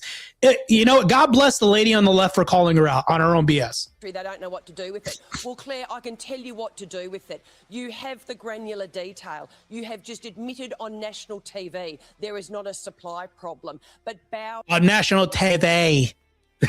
It'd be crazy if I could talk like that. Houses are dry. There's 166 in this country that are dry. You can get tankers today to those 166 stations. Stop making the lady on the left is gulping and visibly stressed. She's getting demolished in this. Look, let's. I just want to play this real quick because we can see this during a debate. There. You can read people's body language. We can tell who's winning and losing. People that are stern, confident, and stoic. The lady on the left is gulping, blinking rapidly, fidgeting a whole lot. She's getting totally wrecked right now by the lady on the right on this whole issue. I wish I was debating the woman on the left. She'd be getting destroyed right now, especially on this issue, because you cannot lie to me to my face and then tell me things that just don't exist. Because I will expose this lady. If we were having a debate, you'd be getting destroyed just the same. Maybe not. Well, maybe just the same. Who knows? There's a look at the. By the way, I rewound this real quick. Look at the body language on the woman to the left. This is what you do when you're getting destroyed. 166 in this country. Rapid blinking, gulping. You can get tankers today. Inhalation. 166 stations. Stop making visibly excuses. distressed. Stop treating the Australian people like mugs. You've just admitted there's fuel sloshing around the country. Well, if it's sloshing around, Claire, I hate to tell you, get Chris Bowen in a blasted tanker and get him to drive it to those stations. The Australian people deserve better, but more than that, they deserve fuel. Lady, you just got wrecked. You got wrecked in front of national television. God, okay. You know what? This is crazy. I've been doing debates for not that long, right? Maybe like 2 years, a year and a half, something like that. I know well enough to where it's like this. I know who's winning this, right? I'm not talking about body language. I'm looking for facts. The woman on the left just tried to provide us comfort with no solution and no answers. The woman on the right just told her that that's what she was doing. You can't make this shit up. Okay, let me just quickly respond to that, Nat. Very quickly, Claire, we're out of time. Firstly, Michaelia, that is, let's do each other the courtesy of not twisting each other's words. No. Wait. She said you're twisting. No, this is what you said, lady. This is literally what you just said. Talking about twisting words. No, you said that there are places with triple the fuel. Even though there are places with not a drop of fuel. Lady, you just lied to us. No one is saying that there are not significant issues facing the country with fuel right now. What we need to do is... No, that's not what she was saying. She was saying that there are places with triple the fuel resources, which is problematic and a big hole in your whole argument, lady. Clara. I believe that's what her name is. Ugh, good Lord. Okay. I've been absent from debates for a while. And it's been a minute since I've been in debate. Like, what is it, 2 weeks? I went through a string where I went through debates like every week I was doing one debate. Every week nonstop, right? I needed a vacation, so I stepped back.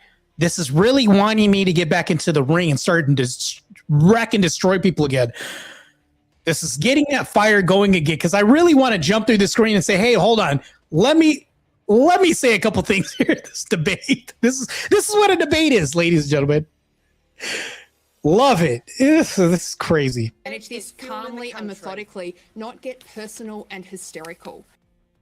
Hold on. She didn't get personal or hysterical. She called you out for being, she said you lied to people. That's not personal. She's talking about what you said. You're hysterical because I was reading your body language. You're huffing, rapid breathing, blinking, and all this other stuff. You're more hysterical than the woman on the right is. You're projecting, lady. The way that the government needs to manage this is making sure that we've got the fuel in the country that we need. That is the case today. And for us... Can you address... You can't just say things and then not be true without demonstrating any of this. You're saying that the government's making sure that we have the fuel we need. You just said that we're dealing with not having the fuel. And you're saying that that's not the reality of us having fuel. Now you're saying the government's dealing... You're saying that we do have the fuel that we need. Like, you just contradicted yourself right now, lady. Matter of fact, let's play that again. I just want to make sure I heard her right. Get personal and hysterical. The way that the government needs to manage this is making sure that we've got the fuel in the country that we need. That is the case today. And for us... So she's saying the case today is the government is doing its job.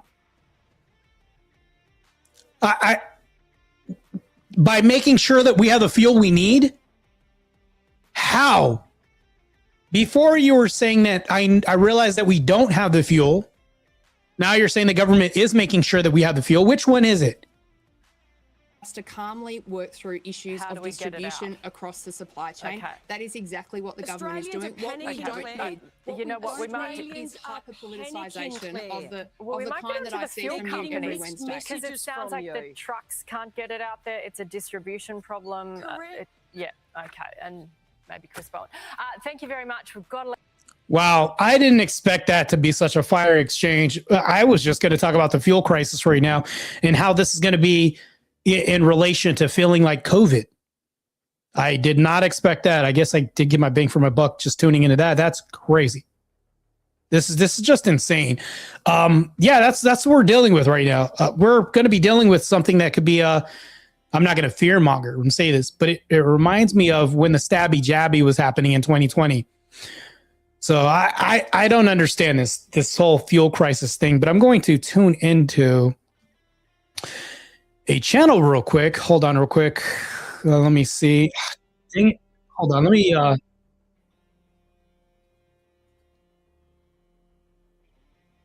let me see if I could find his damn channel. His channel's here somewhere.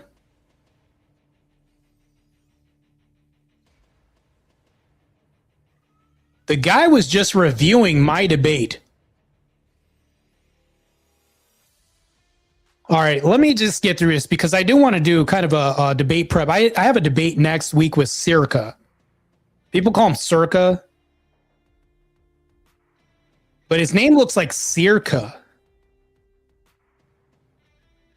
The hell is my channel history at?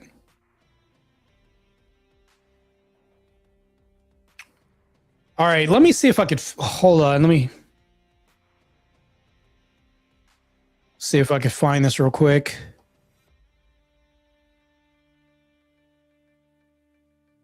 Where the heck is this guy's channel at? Circa. Wait, hold on. Maybe they put it in this thing real quick. Circa, ladies and gentlemen, Circa was reviewing. Okay, here it goes. Circa TV. He was reviewing one of my debates, or not even a debate, one of my posts. Okay, well, that's Circa TV. That's not the one that I wanted to look at.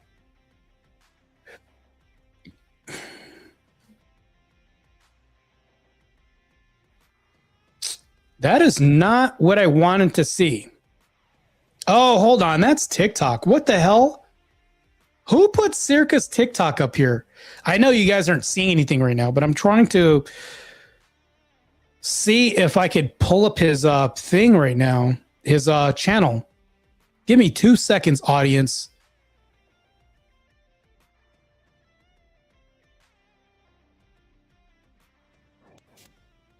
This will just take a second. I'm trying to really look this up right now.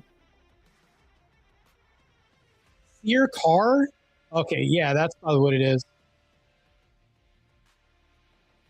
Sear car. Ah, I believe I may have found it. Yeah, it says Nicholas. So we're seeing right now. Let's go to a live. Where is it? Watching. Oh, it's his last video.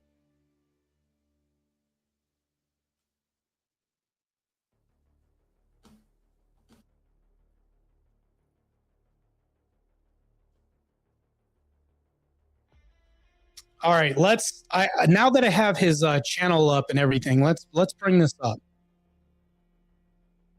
Let's take this video down real quick. Put up a different screen.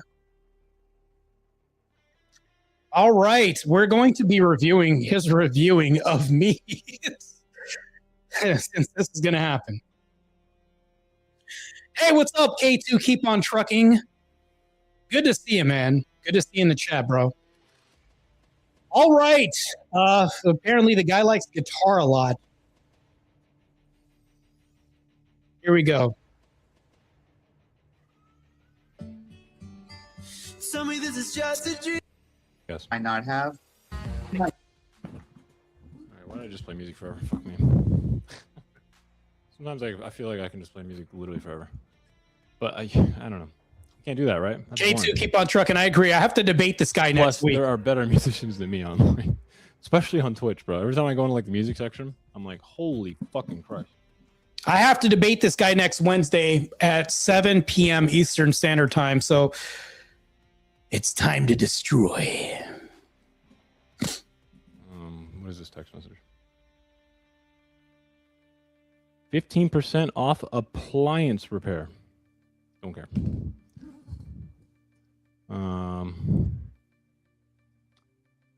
Energy, I would watch the video, but I don't really want to watch physics right now. Here we go. He's going to do the review on me. I'm not ignoring you on purpose. Oh, I'm debating someone soon. How about that? So, I don't know who this guy is, but Marte. I'm debating this guy. Marte. This is new. I guess, No, you're new because you were never on the scene. You just came to prominence now. People are now knowing who you are. I've never heard of you in my life until Andrew and everybody else started debating you. Now, all of a sudden, you show up on the scene and you're getting stomped by everybody. Look, I'll say something. People say he's gay. People say he's retarded, all this other stuff, right? I'll say one thing, and this is me being very charitable about Sirkar. Sirkar, however you say his name. I think the guy is intelligent. Now, hold on. I think that he's well-read. The problem with this guy is I believe he's on the wrong side of things. This can be true. I don't think he's an absolute dummy, but I think he's dumb for being on the wrong side of things, right? This is why he loses debates. Like if you're a Satanist and you're moving against Christ, well, guess what? I don't care how many facts you have and how much data points you have. The moral consistency is going to be on our side. Let's be honest here. Okay, well, this is some girl. This guy. Some might have understood me. The Some guy on the left. I guess. might not have. Wrong, and I'll tell you why. Would you say that Jesus was wrong because he allowed Judas to come in and serve? And I'm debating him on. First, the prompt was something different.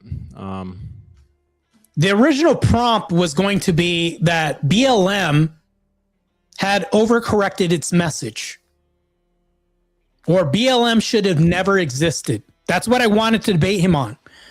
Then he agreed with me. He said, yeah, correct. It's taken over by a Marxist person. I said, damn, I guess I can't debate this guy after all. But then I thought about it for a minute, and I said, you know what? Black culture should be destroyed. In its current iteration in 2026, black culture should be destroyed, right? To which I would say in this debate, what culture? Black culture doesn't even have a culture. Therefore, I win this debate because whatever they've adopted should be destroyed. This cultural analysis that I could really deep dive into, oh, we're going to get into some deep waters here in this debate.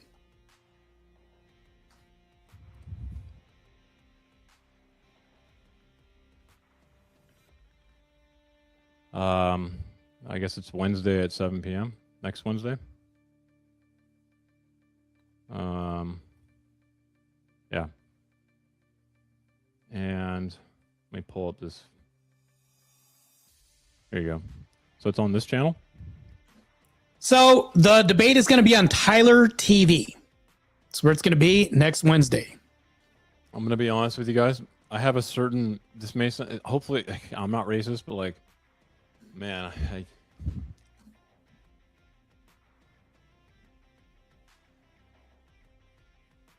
so black culture in the U.S. should be destroyed. He's laughing, but I'm not laughing. I'm actually serious.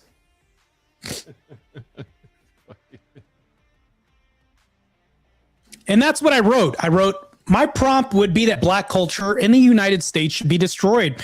Black culture is a detriment to the fabric of the nation. We can discuss the historical political culture. The prompt may sound controversial, but I can explain and justify why in the debate. To me, sounds perfectly rational. The prompt may not sound rational to people, but if I say that I'm going to flesh this out and explain this, now it sounds a little bit more rational if he's like, okay, well, I can't wait to hear him explain this, right?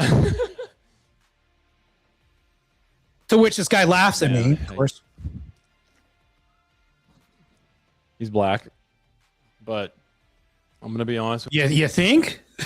with you guys. I have a certain, this may sound, hopefully I'm not racist, but like I do get a It's very crazy when people have to say I'm not racist, but right before they're about to say something racist. Anyways, go ahead. certain catharsis, you know, when I get to gleefully like tell black people that just because they're black doesn't mean that they understand black history or politics. Yeah, that's cool. I would never make that claim anyways. I'm not going to even make any kind of claim that white people absolutely understand their culture just because they're white, or an Asian person. I would never make this claim at all. Of course, he's leading with this anyways, which tells me a lot. Because I guarantee you that's going to be brought in. Oh, you guarantee? Okay. Please do this. Circa, if you're listening, please continue this mantra in this debate. This way, please, I beg of you, do this. I will thoroughly enjoy you making assumptive claims this whole debate. I would know I'm black. And then I get to gleefully, like, every part of me just goes like, yeah, cool. Even though I'm never going to make that claim. I've never once made that claim. I would never make a claim. I would know I'm a father. I wouldn't even make that claim. What I would say is I would know because of this data that I have, these examples, this demonstration that I can provide, this hypothetical, let's run through this thought experiment, i.e. everything else. I would actually build an argument. It's not building an argument by saying, oh, I'm a mechanic, therefore I know how to fix everything. Like who makes that? This is dumb. You think I was debating just last night? Started last night? This is crazy. Yes. Oh, yes, let's go. I don't think it has anything to do with white splaining. Okay, maybe a little. So I saw this Wi-Fi. I agree. Black culture would be hard to define. But right now, what I actually have a definition. It's somewhere in my notes I wrote down. It's the culture in its recent iteration. And I forgot what I wrote, like how I wrote it down. I had to do some thinking about this. Black culture isn't really something that we could say we've had when we came here. It's almost like people taking us off of slave ships and said, your name's Trevor now. You know, this is the new God you have. This is whatever, this and that. So I'd say what culture? That's why even before we began this, that's why I said my response would be what black culture? What culture? In essence, what people have adopted as far as the black community. Like what they're saying we're going to take on as a people. This is what we identify as. Well, what would that be? Let's look at the recent crime stats. Let's look at the recent baby deletion stats and all this. Would that not be kind of a grounding pillar that we have to start a culture? Because if you have statistics of deleting babies in mass in crime stats like Chicago and everywhere else, isn't that creating a culture? Aren't you cultivating a culture of murderous people in societies? If people are saying, he looks black, I don't want to live in that community. Wouldn't people say, I'm moving away from the culture, and not necessarily because he's black, but because of the culture that's associated with this through pattern recognition, things like that? That's what I would lean into as far as if I want to make a definition of a culture. It's something like, I have it written down, but it's something to this effect, and we could dive into this. Like I would say, I want to move into suburban culture because not because of they're black, but because of the culture that ends up coinciding with these people. I'm leaving the culture. It's not that I hate black people, but I hate the culture. Those two things can be different, right? And when we say the culture, the reason why it's hard to define is because you're talking about a group of people that came here and we're told your name isn't Kunta anymore. It's Steve and Bobby, whatever, you know? So stripping people from the culture, that we can talk about that narrative in the past and all this. But moving forward, it's like now we have gang culture. We could say that gang culture is hard to define too. But this is why we need these conversations to flesh things out. But if we say we have a negative culture in Chicago of like the vice lords, drug lords, people like, I forget who the other gangs are, that culture should be destroyed. Gang culture. And if we look at the abundance of people associated with these gangs, most of them are minorities. Oh, okay. So wouldn't that be leaning towards black culture if it's mostly minorities and blacks and people like this? I would say, well, that culture should be destroyed. That's what I'm implying when I say this. But yeah, crazy stuff. K2, keep on trucking. You think Circa's going to prepare at all? No, I don't think he's going to prepare for this. I've seen this review that he's doing of me, and he says, I don't want to hear about this from this detractor anymore. He says at the end, I'm going to continue playing music because I've had enough of this detractor. From me making statements, from a video that wasn't a debate, he says this, which is crazy. I wouldn't do that. That's why I do debate reviews. It honestly has the same... This type of thing happens in like a lot of different ways though, right? Like sometimes it's like women, you know? And maybe that's mansplaining now, but like women? What is he even talking about now? For some reason, just being part of like an identity makes people feel like they know everything about it, right? And it's just... No, that's some people, not everybody. Just one of my favorite pastimes is just be like,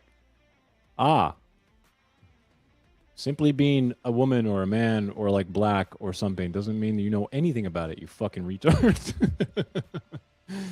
Like literal slaves, you know, themselves who lived through it wouldn't be able to describe, you know, like the systemic part of it. I think he's confusing me with blacks on TikTok or something like that. Or at least living through it. Definitely not the... Because remember when I was trying to bring up his TikTok page automatically showed up as the link to from Speakeasy's channel, which to reference his social media. I think he's used to dealing with blacks on TikTok. Well, I ain't one of them.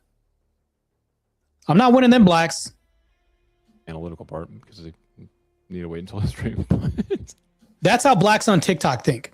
When I go to TikTok and debate blacks, I hear that a lot. Maybe he's used to that. He's about to get a different kind of medicine when he shows up to my debate. I don't know why. It's fun. It's a fun pastime, man. Charlie Kirk hurt the right more than he helped. Okay. He probably agrees with that. He said, okay. I disagree with that.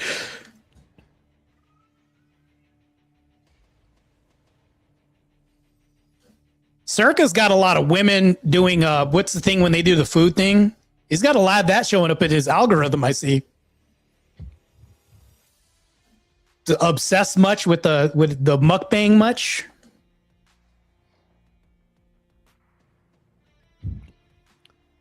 Well, the North doesn't really like black people either, just to be clear.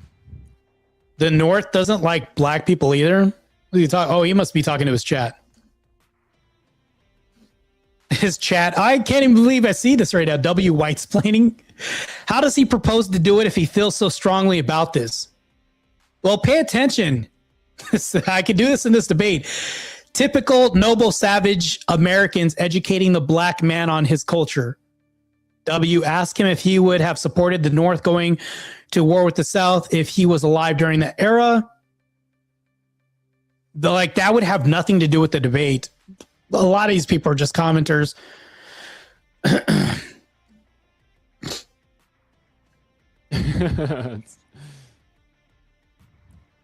don't. Maybe it's just because like the arrogant part of it, where like, you know, someone thinks that they can just like invoke like some stupid fucking race or like woke. Like, in my opinion, this is like the actual woke card, where you just get to be like, I mean, how does just being black tell you anything about Derek Bell or justice or critical race theory?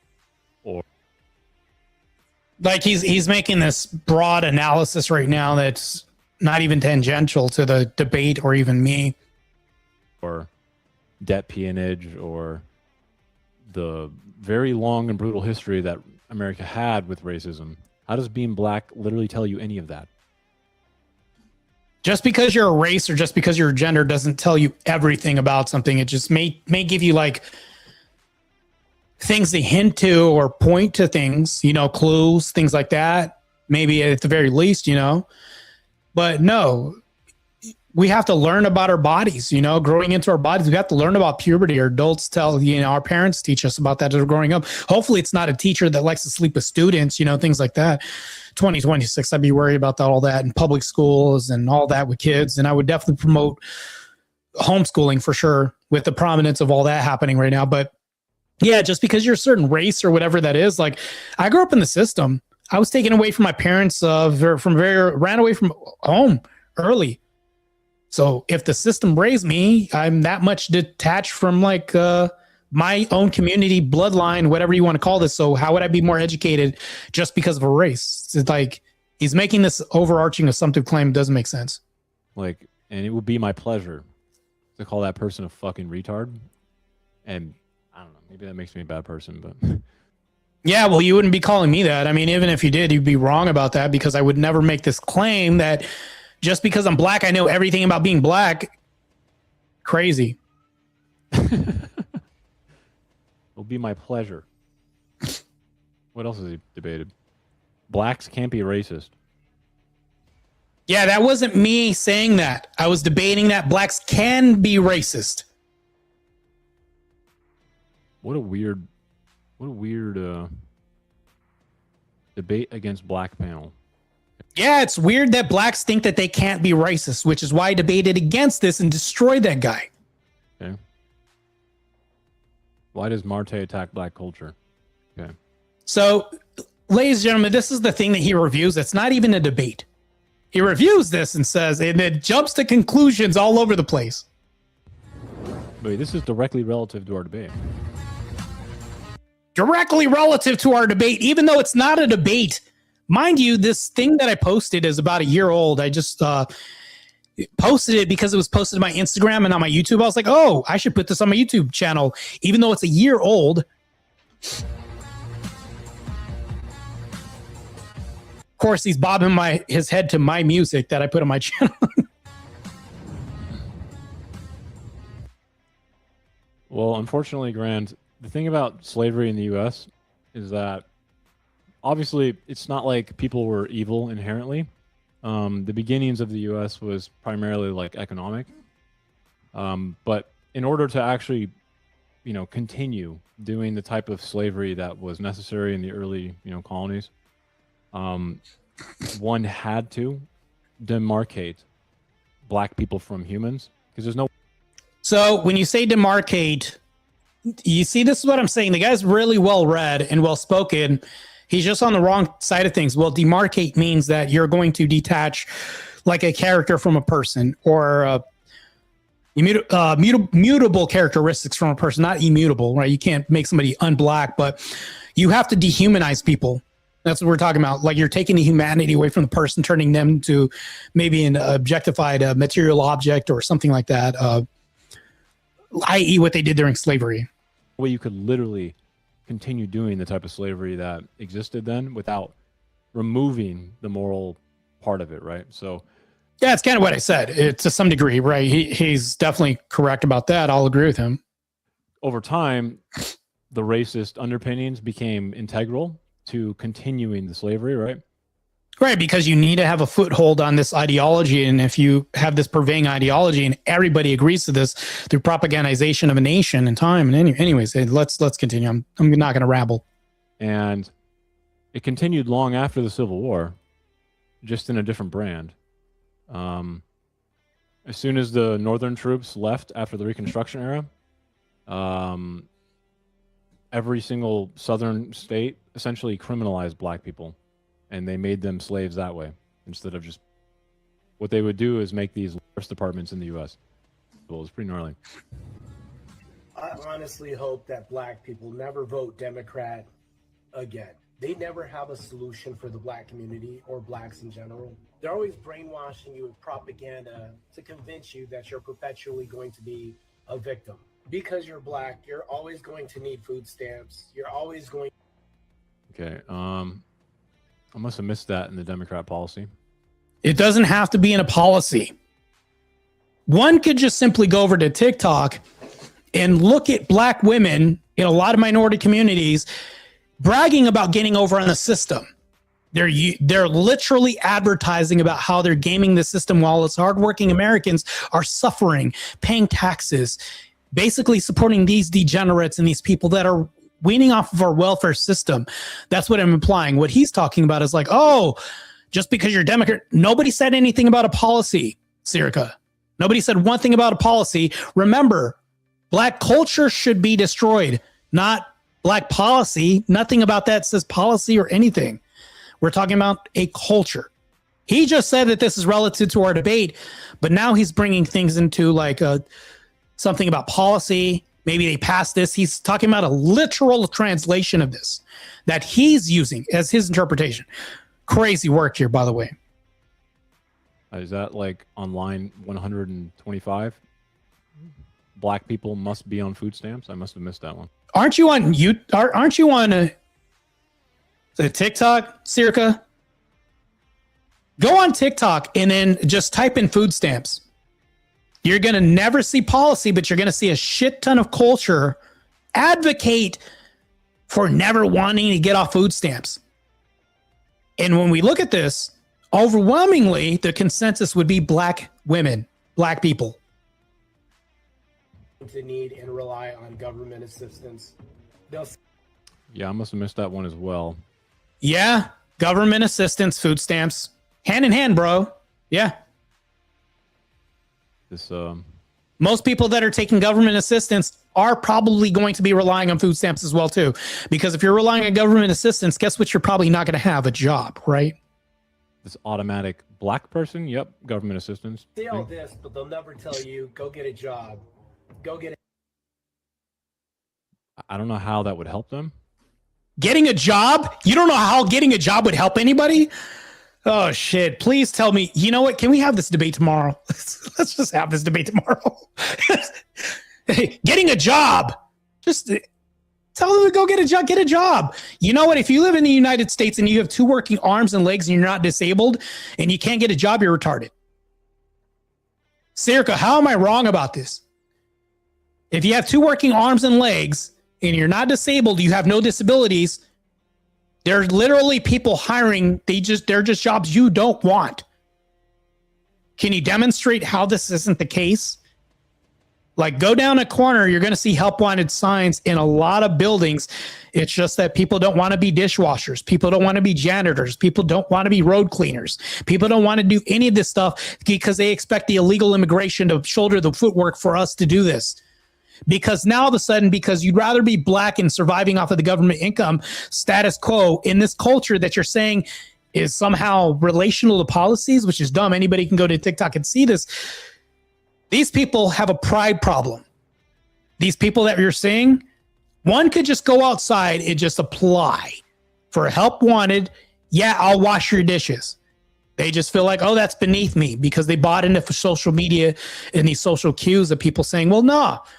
Everybody else on social media is doing just fine. People aren't going to post their suffering. They're not going to post a social media post of them going through a breakup. They're not going to post a social media post saying, oh, I got too much weight on me. I'm dying of cholesterol. This is bad. My doctor gave me bad news. People don't post their bad news on social media. They post all the good highlights and everything else. So what that's done is conditioned everybody else through propagandization that, oh, accepting the bare minimum to survive is horrific. It's a travesty.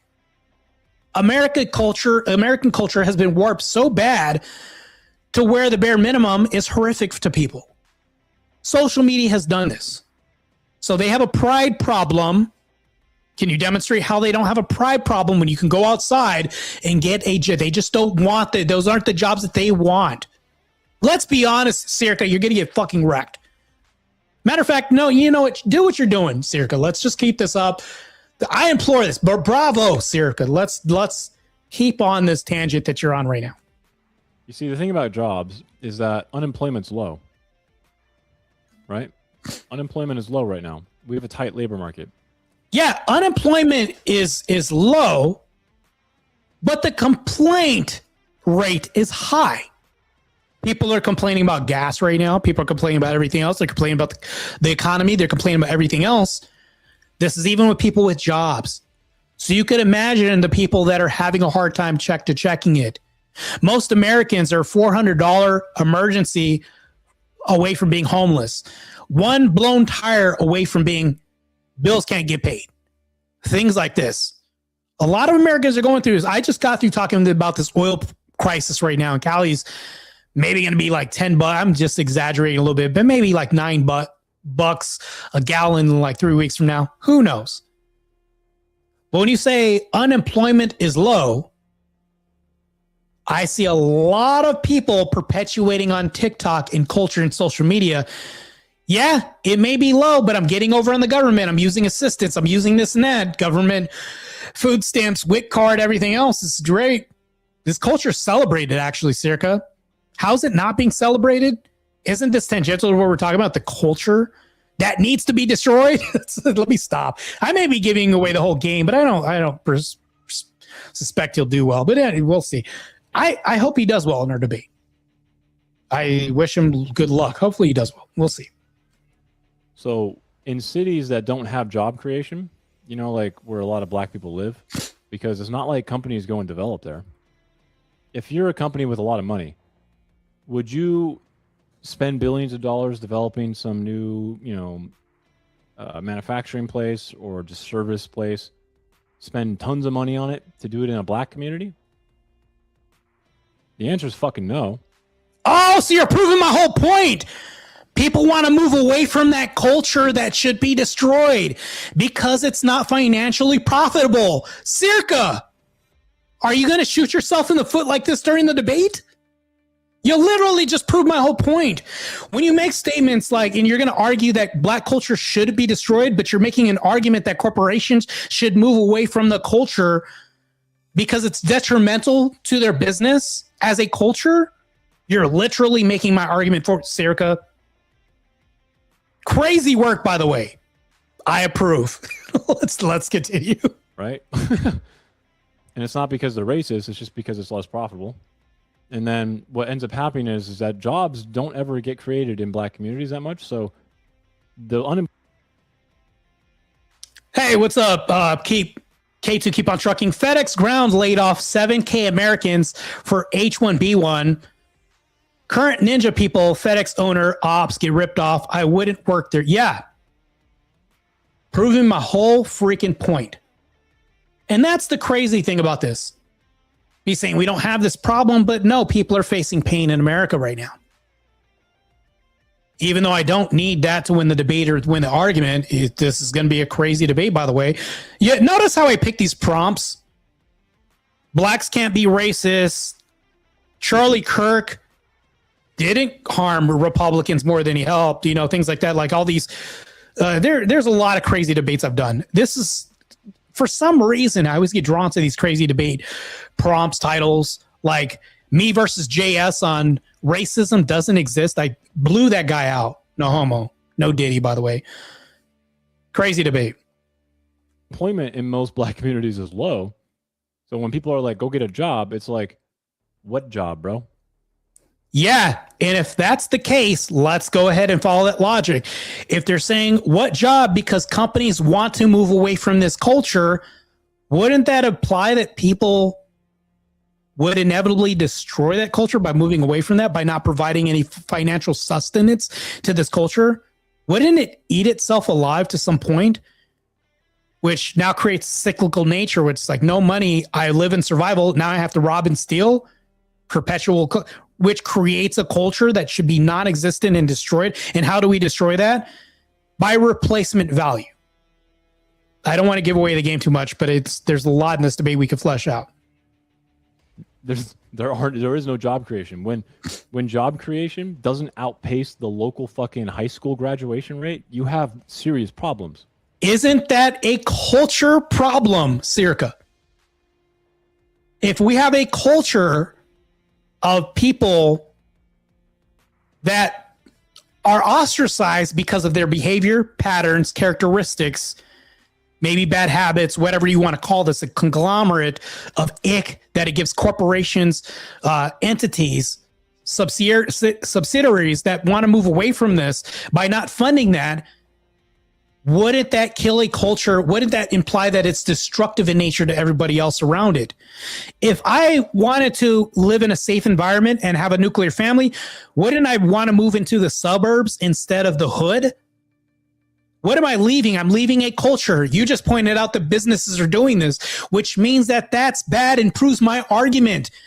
That culture should be destroyed because it's bad. If it doesn't get destroyed, companies are going to leave and starve it. You're literally making my whole argument for me, Circa. Marte. Get an education. Go to trade school. They'll never. Okay, so both of those things cost money and are restricted by their access of how much they cost.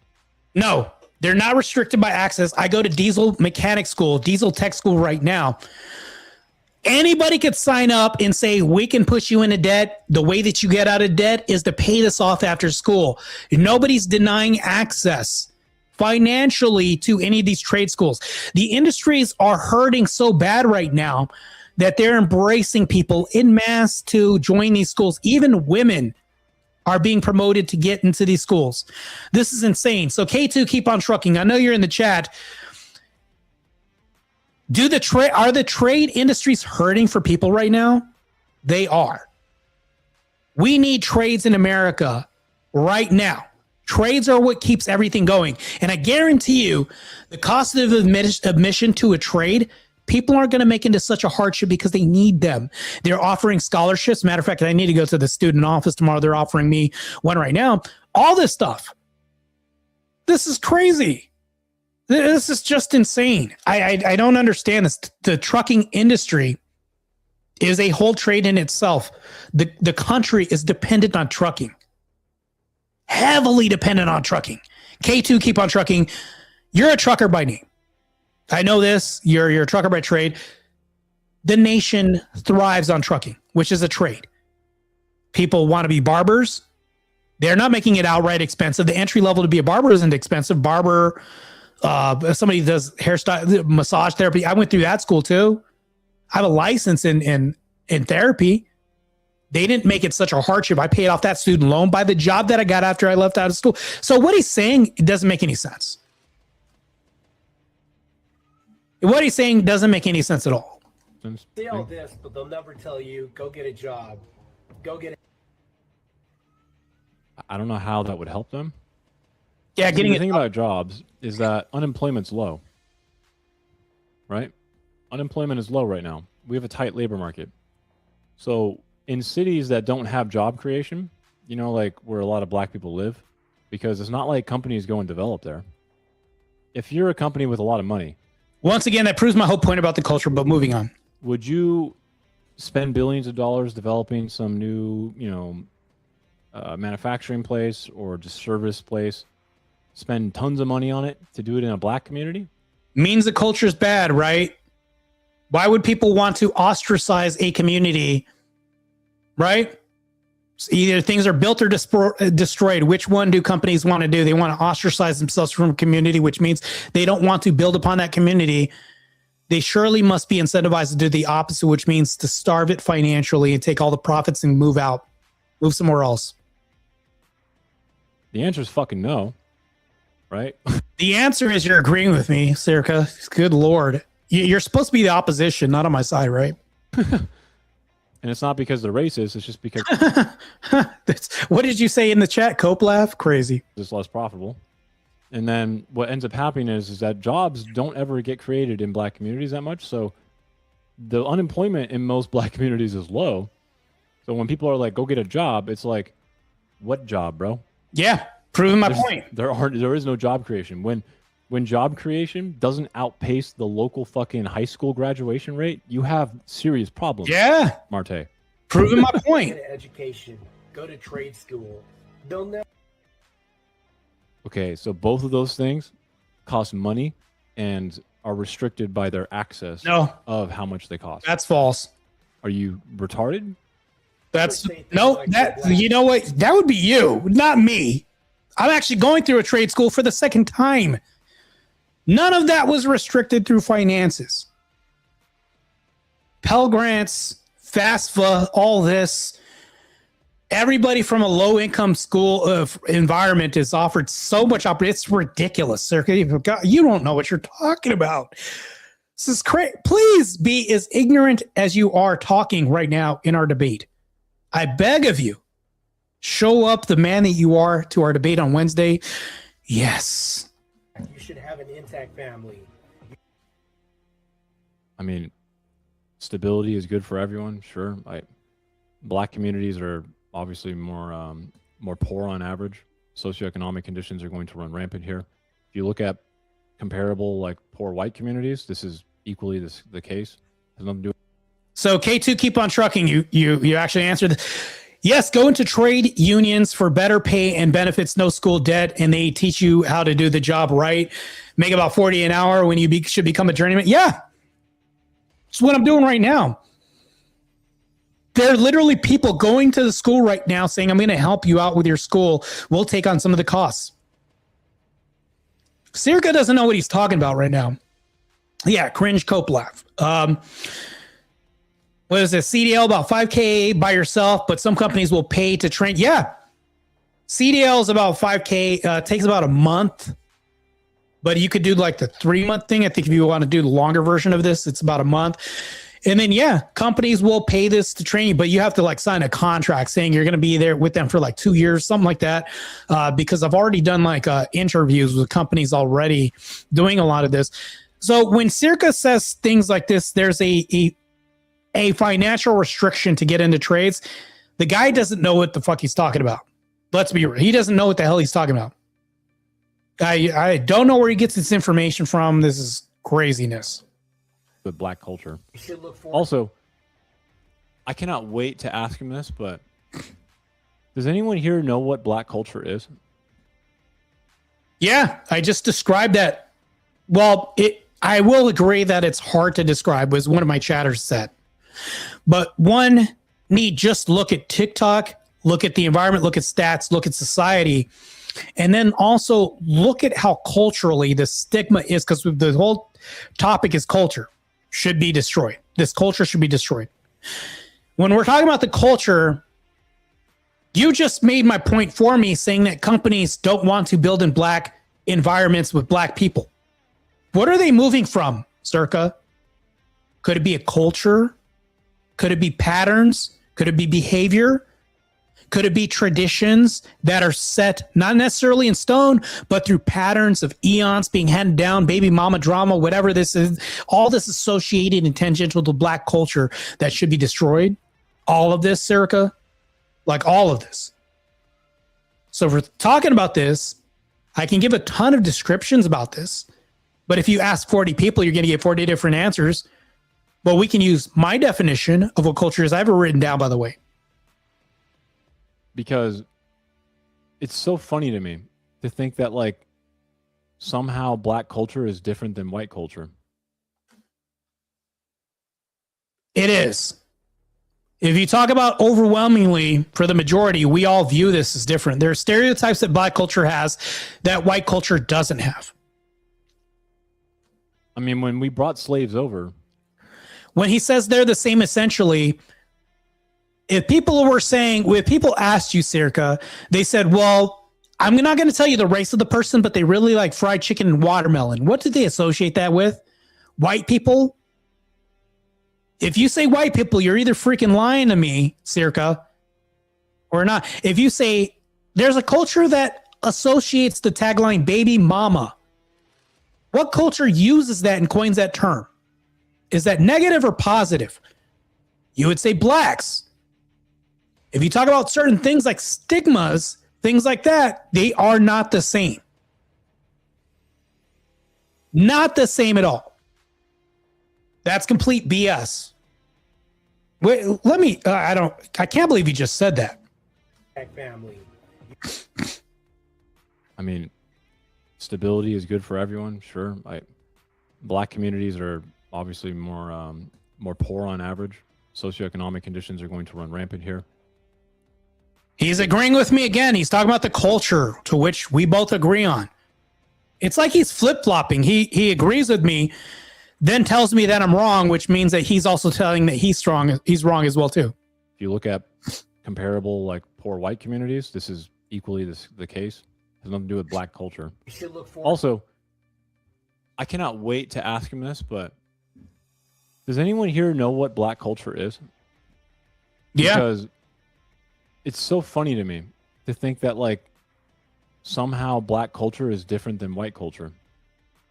I mean, when we brought it is different from white culture. If I go to the hood and I speak well, have proper grammar, and I enunciate my words really well, they're going to tell me that I'm acting white. What does that imply? A difference in culture juxtaposed to my white brethren, right? And that's being exposed when they tell me things like, oh, you're trying to be white, or when they call me a coon. What does that imply? There's a distinction. They're shaming me by telling me that I'm acting white, which means that there's a difference in culture, right? Which also says a lot about the black community if they're saying this, which means that they're kind of looking at education and higher standards as a negative, which is really weird. Slaves over, we pretty much like turned them into a Ditto Pokemon and then said, you're going to be what we want. And we made them white culture. And then black culture, as we know it now, is a subdivision of just white culture. Well, wouldn't that be bad? Let's see, even if I agree with that, that would be bad, right? K2 Keep On Trucking says you should look up the video where I'm yelling at him because he doesn't know shit about legals. Taking jobs told him about what's going on in the truck industry. Yeah. Thought I was talking about NAFTA. He doesn't know anything. Yeah. Yeah, I gathered that much. K2 Keep On Trucking, love grape soda.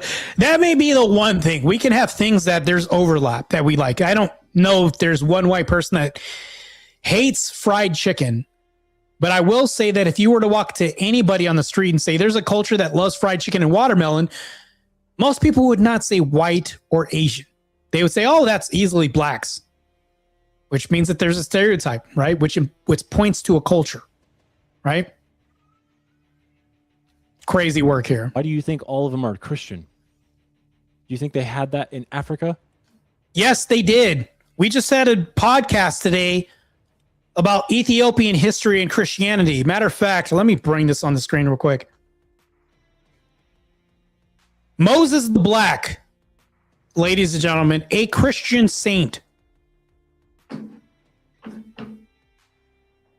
I would implore you to learn a little bit more, Circa, before you talk. Crazy. No. No? So Christianity didn't exist in Ethiopia before they came here? Like, what the fuck? Yeah, like what the like this doesn't exist right here in front of me. Like this guy never existed in history. Celebrated black saint.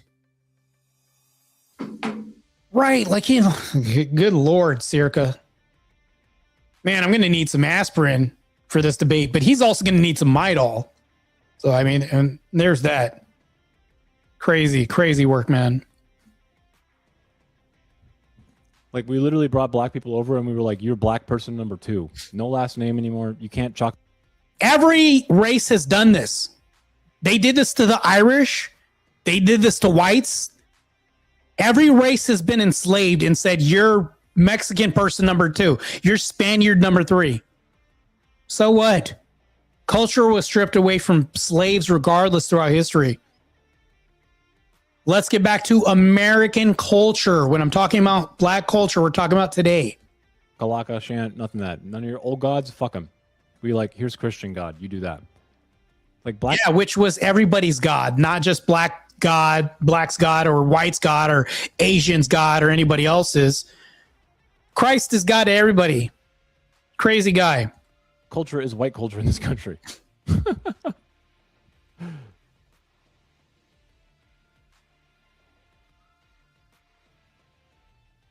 You want to know something funny, Globalize?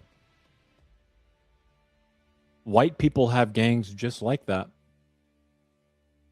Have you ever heard of Hell's Angels? What do you think those dudes do? They're literally just Bloods, but in motorcycles. They're just fucking Harley dudes. Just as fucking worthless and shitty. It's not like unique to black people, bro. You go to like some random fucking town in the middle of nowhere that's poor as fuck, and you're gonna see a bunch of fucking, you know, dudes with handlebar beards.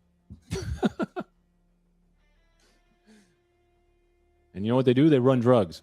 Same as black gangs.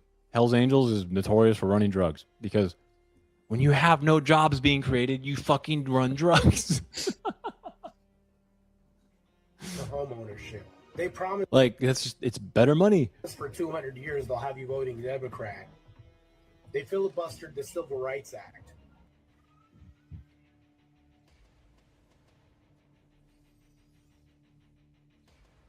This is true, but I don't think for the reason he's thinking it is. In this propaganda took men out of your homes. Men. They would rather them be homosexual than to be men. Oh man, this is going to be a hard debate, actually. This is true, but I don't think for the reason he's thinking it is. Yeah, voting Democrat, they filibustered the civil rights, and it is true for the reason why I think it is, but he's saying think, which means he doesn't know, he's assuming. In this propaganda. I just went ahead and checked over on his YouTube channel to see if he was stream sniping me, to see if he was watching this. He's not live right now, which means he's not watching this right now, because what happens oftentimes in the YouTube community is people will do this. This is how I found out about this conversation about me. One of my chatters said, Marte, Circa's talking about you right now. Since he was live, I went on YouTube and started watching this and was like, okay, whatever. But sometimes I'll check to see if somebody's stream sniping me and commenting on them, which he's not live right now, but doesn't mean he's not watching my debate or my commentary on him. But I know for a fact he's not stream sniping me because he's not live on his end right now. Although that doesn't mean he's not watching me, because he could be watching me, but just not live. Took men out of your homes. Men, they would rather them be homosexual than to be men. Oh man, this is gonna be a hard debate. Actually, I'm gonna have to like wrangle him. Should I like have like a soundboard ready at the like just like a fucking cowboy, you know, fucking wrangling whip, just like beam, beam, beam. Whoosh, whoosh. Come on, dude, fucking catch up, keep up, dude. Yeah, if we're talking about culture, and people tell you the culture is intertwined with a lot of things. Matter of fact, if you talk about people that are on the DL, people in the white community didn't talk about down low brothers, undercover brothers. What does that imply? It infers gay men. What culture is that mostly attributed to or associated with? Black culture. This is on culture. You don't have to wrangle me for shit, because this is relative to the debate. When we're talking about this, a lot of black women, you turn them down. Oh, that's why you gay. You got sugar in your tank. All this other shit. Black culture will demonize you and call you gay if you don't appeal to their culture. They do this often. This is a constant shaming tactic by the black community. But also, other cultures do that with blacks. Mind you, black culture has been, I mean, we could look at Hollywood for references as well, too. Black actors have talked about this all the time. There's a shaming ritual, being put in dresses all the time, you know, or being told to dress up in like drag, you know, all the time. Black actors have talked about this all of a sudden. Like the homosexuality shame thing has been done in the black community, overwhelmingly so. So when he says, I'm going to have to wrangle this guy, what are you talking about, sir? Crazy talk. How the fuck did we just start talking about gay people? They claim to be Christian, but do That's why I just broke this down. This is crazy. everything going against God. What does that mean? Including deleting babies with Planned Parenthood. Not biblical. Sorry. That is biblical. We look at the Orthodox Church and the teachings of our, not just our fathers. Also, there's a book. Forgot what it's called. It was before the Bible. They talked about abortions as well too. The Didache. I think it's the Didache religious text. Let me look this up right now. The Didache, an early Christian treatise written around the late 1st or early 2nd century, explicitly prohibits abortion. Chapter 2 of the text contains command, you shall not abort a child or commit infanticide. This teaching reflects an early Christian stance against that in infanticide within the context of Christian ethics. This was written before the Bible. Debunked, Circa. You're welcome. Holy this is going to be such a crazy, you know what? All right, let's get ready. Let's get ready to rumble, ladies and gentlemen. It's great. Matter of fact, I'll bring this up on screen real quick so you guys could see that I'm not just saying things, right? It's very, very important for me to actually prove my claim to even my own audience. It's extremely important. Hold on real quick. Stop screen. What the hell am I doing? Okay. Damn it. I can't bring up these two screens at once. But anyways, look up Didache or Didache. I don't know how they say this. And then type in the word abortion. You're going to see this. It's going to talk about this, and it labels it infanticide as murder. Literally what it says, and actually this came out before the Bible was put together. Correct me if I'm wrong, but that's what this says. But if Circa is going to go with this argument, bro, you're going to get fucking destroyed. This is bad. Like, I don't say that out of just hubris or whatever, but from the last point you just made, this is pointing towards destruction in this debate. Don't have to be. Don't have to be. I can point to this and just debunk it just like I just did right now.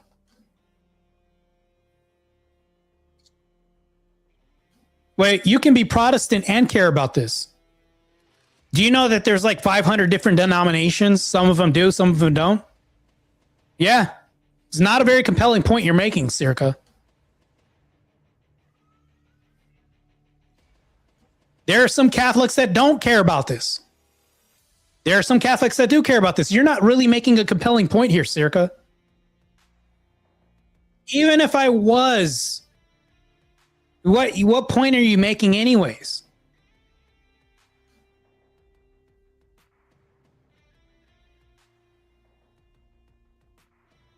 Black women have the highest AB rates.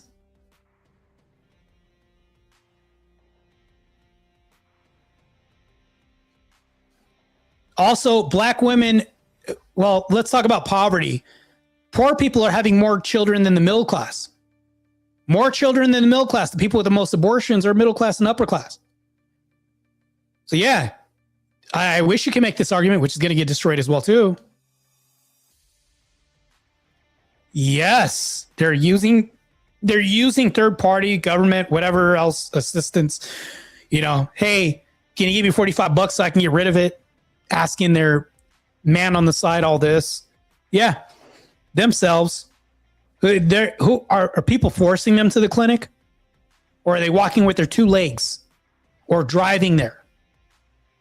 Nobody's like gagging them and zip tying them and dragging them to clinic. Nobody's doing that. They're going willingly themselves and using a service, even going to other states that their state bans it or outlaws this. They'll go to another state. It's them doing this.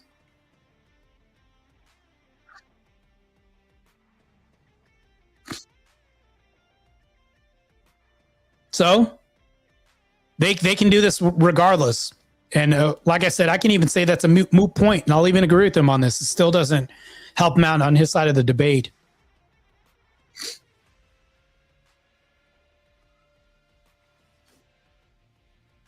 Yeah.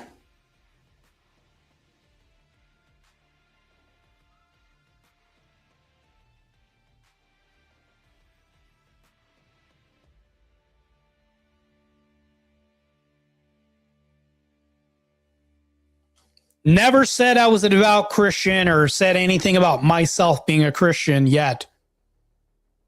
Although I am, just haven't said that now.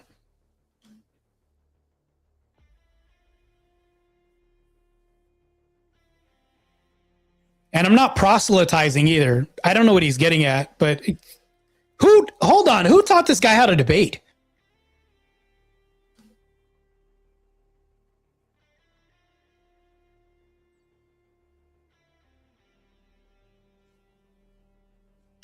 Well, you can say that God never mentions the Bible in the Bible. What are you trying to say? You can say God never mentions a bunch of things. You can say whatever you want. This is where like he would like sidetrack from the debate and we would go off on some other tangent and move away from culture. And then this would turn into like a theological debate. This is not what I want to enter into. I want to avoid theology. Not what I want to do. Not my forte. Not something I want to do. Even though everything that I'm debating has a Christian grounding and foundation behind it.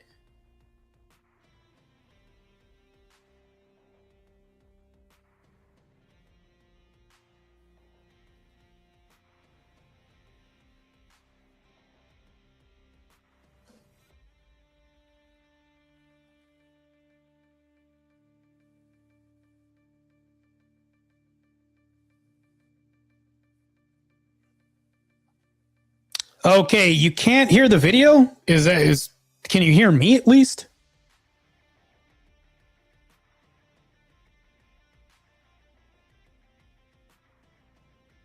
Okay, let me see if I can do this real quick. Maybe I did restart this. Let me do this real quick. Damn.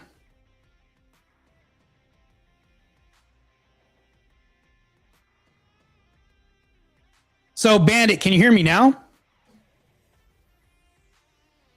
You can type 2 words to let me know you're still alive. All right, let me add this to the stage real quick. Let's see if you guys can hear this. Can you hear this? God's word, or do you just make? Okay. Can you guys hear that now? So you could always hear me, but I'm referring to the video of Circa. Him making this commentary. Okay, well, God never mentions abortion, so. Oh, Tyler TV, the person who's hosting the debate. He comments, says, I'm just jumping in and missing what went on prior to the last couple of minutes, but there were so many people in the area to see Trump speak, plus the locals working in the surrounding buildings. Nobody had cell service in the area. Just an FYI for perspective. I don't know what Tyler TV is talking about, but I was just reading in the comments. 5x5, what does that mean? It's like numerical Morse code for some reason. 5x5. Sounds like a delicious burger. 5 patties, 5 buns. Good. Oh, so loud and clear. Okay. All right, here we go. Augustine does. This fit with your lifestyle. Jeffrey Epstein should get the same rights.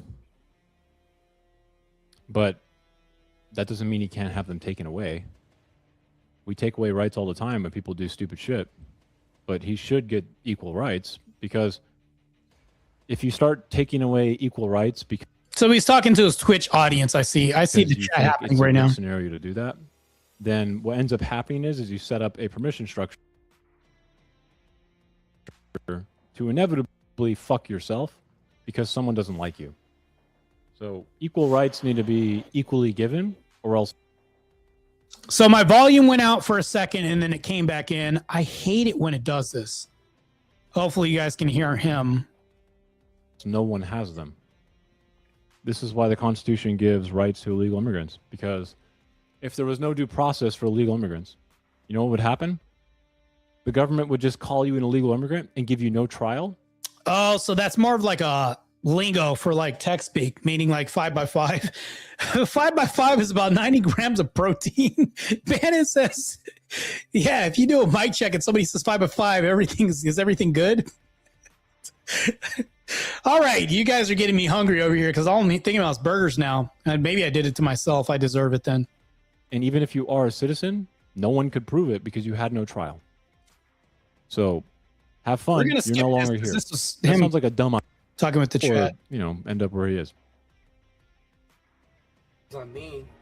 But when you start referring to people as non-human, again, I'm a big man of incentives, right? So like, what is the incentive? Oh, here we go. This is a really good point. And this is how he destroys his own argument, ladies and gentlemen. Right here, this next point he makes right here is really bad.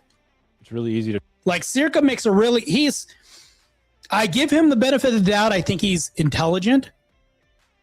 You guys are probably going to bash me for this. I think he's well read.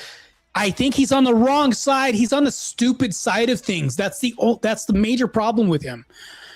But I say that to get to this next part. To trick your brain into like accidentally becoming the very thing you're trying to criticize. I don't see shackles on a... Because why does it matter? If someone's non-human, by the way, then you start to be okay with a lot of things done to them. Then you start to really just become the thing that you're describing, right? So The blacks. What happened to the slavery? The political left is going to be changing and exchanging your sexuality, your homes, your intact families, and everything else to keep making... what just happened, bro? What is he talking about? Yeah, I'm talking about the culture, people buying into propagandization, and I'm covering a wide range of topics in a short amount of time because I'm making a short clip. you a perpetual victim. I'm a big man of incentives, right? So like, what is the incentive here for the Democrats, the left? How is the left like got a fucking, like a Michael's school project board, and it's got like all the fucking like, stupid yarn lines going everywhere, and in the middle is just perpetual victimhood. What is the incentive there? Your incentive is your constant reliance on the government i.e. handouts, i.e. food stamps, i.e. support, i.e. taking away merit-based programs from people so that way you don't have a populace that's more aware of maybe how they're getting got by the system, things like this. So when you have I would say a culture that's constantly dependent on you, they're going to keep voting for you because they need you. See how that works? If I have a community that votes for me because I give them their independence and they freely make up their own mind, that can be very scary to democracy sometimes, right? So that's why. This is what, like, let's say if I was an abusive husband and I beat the shit out of somebody and they develop some Stockholm syndrome, they identify with their captors and they're like, you know what? I love him regardless. But this is kind of like a financial diaspora of this to some degree. You know, if we're talking about this, people reliant on a system.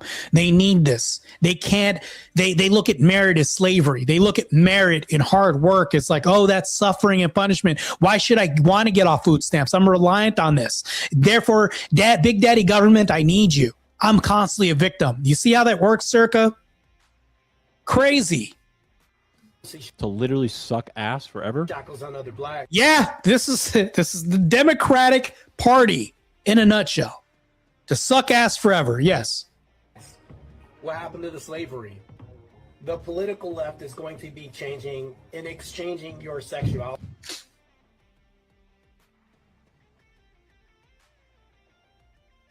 I mean, he's Jew. Well, I'll hand it to you. I'll say this right now. You can say I'm giving him too much credit, which is fair. I'll say it's fair. Just remember one thing that Andrew Wilson told me. Tell you this right now. Never underestimate your opponent. And I'll also kind of throw this in there too, because these two things can kind of ride alongside each other. Also, with that being mine, never underestimate the stupidity of your opponent. Once you factor in these two things, like you can't take away credit from people. Pre-debate. Now, post-debate, you can. 2020, you could do this all day. Hindsight is 2020. But pre-debate, I always expect the worst opponent to face ever. I always expect the smartest person, whatever. This is why you never want to enter a debate and say, this person's so stupid, they'll never win. Oh, well, guess what happens sometimes? It's like, so I always want to be prepared for the toughest opponent ever, no matter how stupid that person is. I think that's always a good frame of reference or a way to move into a debate or a battle of wits or an arena of even fisticuffs or fighting with somebody. You never want to move into an arena and say somebody can't be good at something, because a broken clock can be right twice, and maybe the next debate is the right once or twice for him. Who knows? Maybe he has an on day instead of an off day. Who knows? I can't presume this, but I'm not giving him credit. I'm just not underestimating him. That's how I see it, you know, just to kind of clean that up a little bit.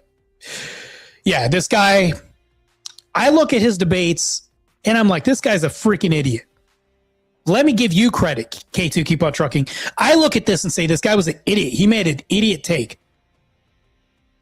But pre-debate, I'm not about to say any of these things.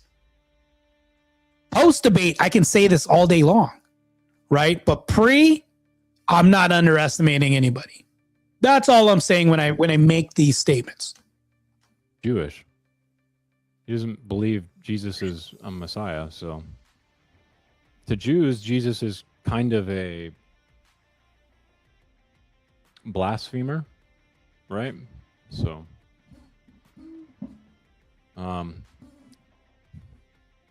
mean, I don't really know about him flinching at the words of Jesus of Nazareth, but I mean, he's Jewish. He doesn't really care about Jesus. Your homes, your intact families, and everything else to keep making you a perpetual victim for votes, so that way they can continue. Wouldn't they get more votes if they help black people? No, because if you're throwing money at a problem, are you helping people out? One could argue, no, you're actually disenfranchising people and helping them least. You're handicapping them more. You're handicapping people more when you just throw materialism at people. You're actually handicapping them even more. You ever hear about billionaires or millionaires, people that win the lottery and they're broke 3 years later? Like there's this supposed curse. Well, because none of this was earned through merit and hard work. It's like you don't appreciate things if you don't work for them. So when you hand things to people, you handicap people. Oftentimes that's truly the case. Not be victims? No, you keep a victim by making them reliant on you. That's oftentimes the most of the cases. Wouldn't the incentive be to help them? No. Think about it. Think about it like this, Sirica. I'm going to talk like I'm talking to you, bro. Think about it like this, Sirica. If I was a counselor and I absolutely cured everybody and helped everybody in my office, wouldn't I be eliminating my business? If I was the Democratic Party and I absolutely provided blacks a solution instead of making them reliant on me, wouldn't I kind of destroy my own part? Like, this is their logic, by the way, not my logic. Like, this is the same mantra, right? Most people look at the Democratic Party as partly of a business, right? I'm holding a gala event and I need to be reelected. ExxonMobil puts $1 million in my pocket from a banquet function. Well, as soon as I'm in office, you don't think they're going to call me and say, hey, can you help us out with a favor? That's legal bribery. Well, that happens at the lower level. We can go into that. But anyways, no, you're completely wrong, Sirica. Because if they're not helping them, how are they going to guarantee votes? What? They need this propaganda and keep you in this victim mentality. I think they'd get more votes if they just help black people, right? No, they're not going to get more votes by helping black people out. Not at all. One of the best ways to kind of keep people running back to you is if you make them dependent on you. That's how. And the way that they're doing this is free shit. Here you go. You need us. You can't live without us. That can look like help to the party that's getting free shit.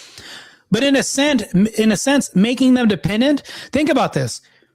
What's the saying? Like if you teach a person to fish, you feed him for a whole life. But if you catch a man a fish, the government is catching black people and minorities fish every day when they're not going to teach them how to fish for the rest of their life, thus making them dependent on the government. Circus 1,000%. Chat, tell me if I'm wrong about this.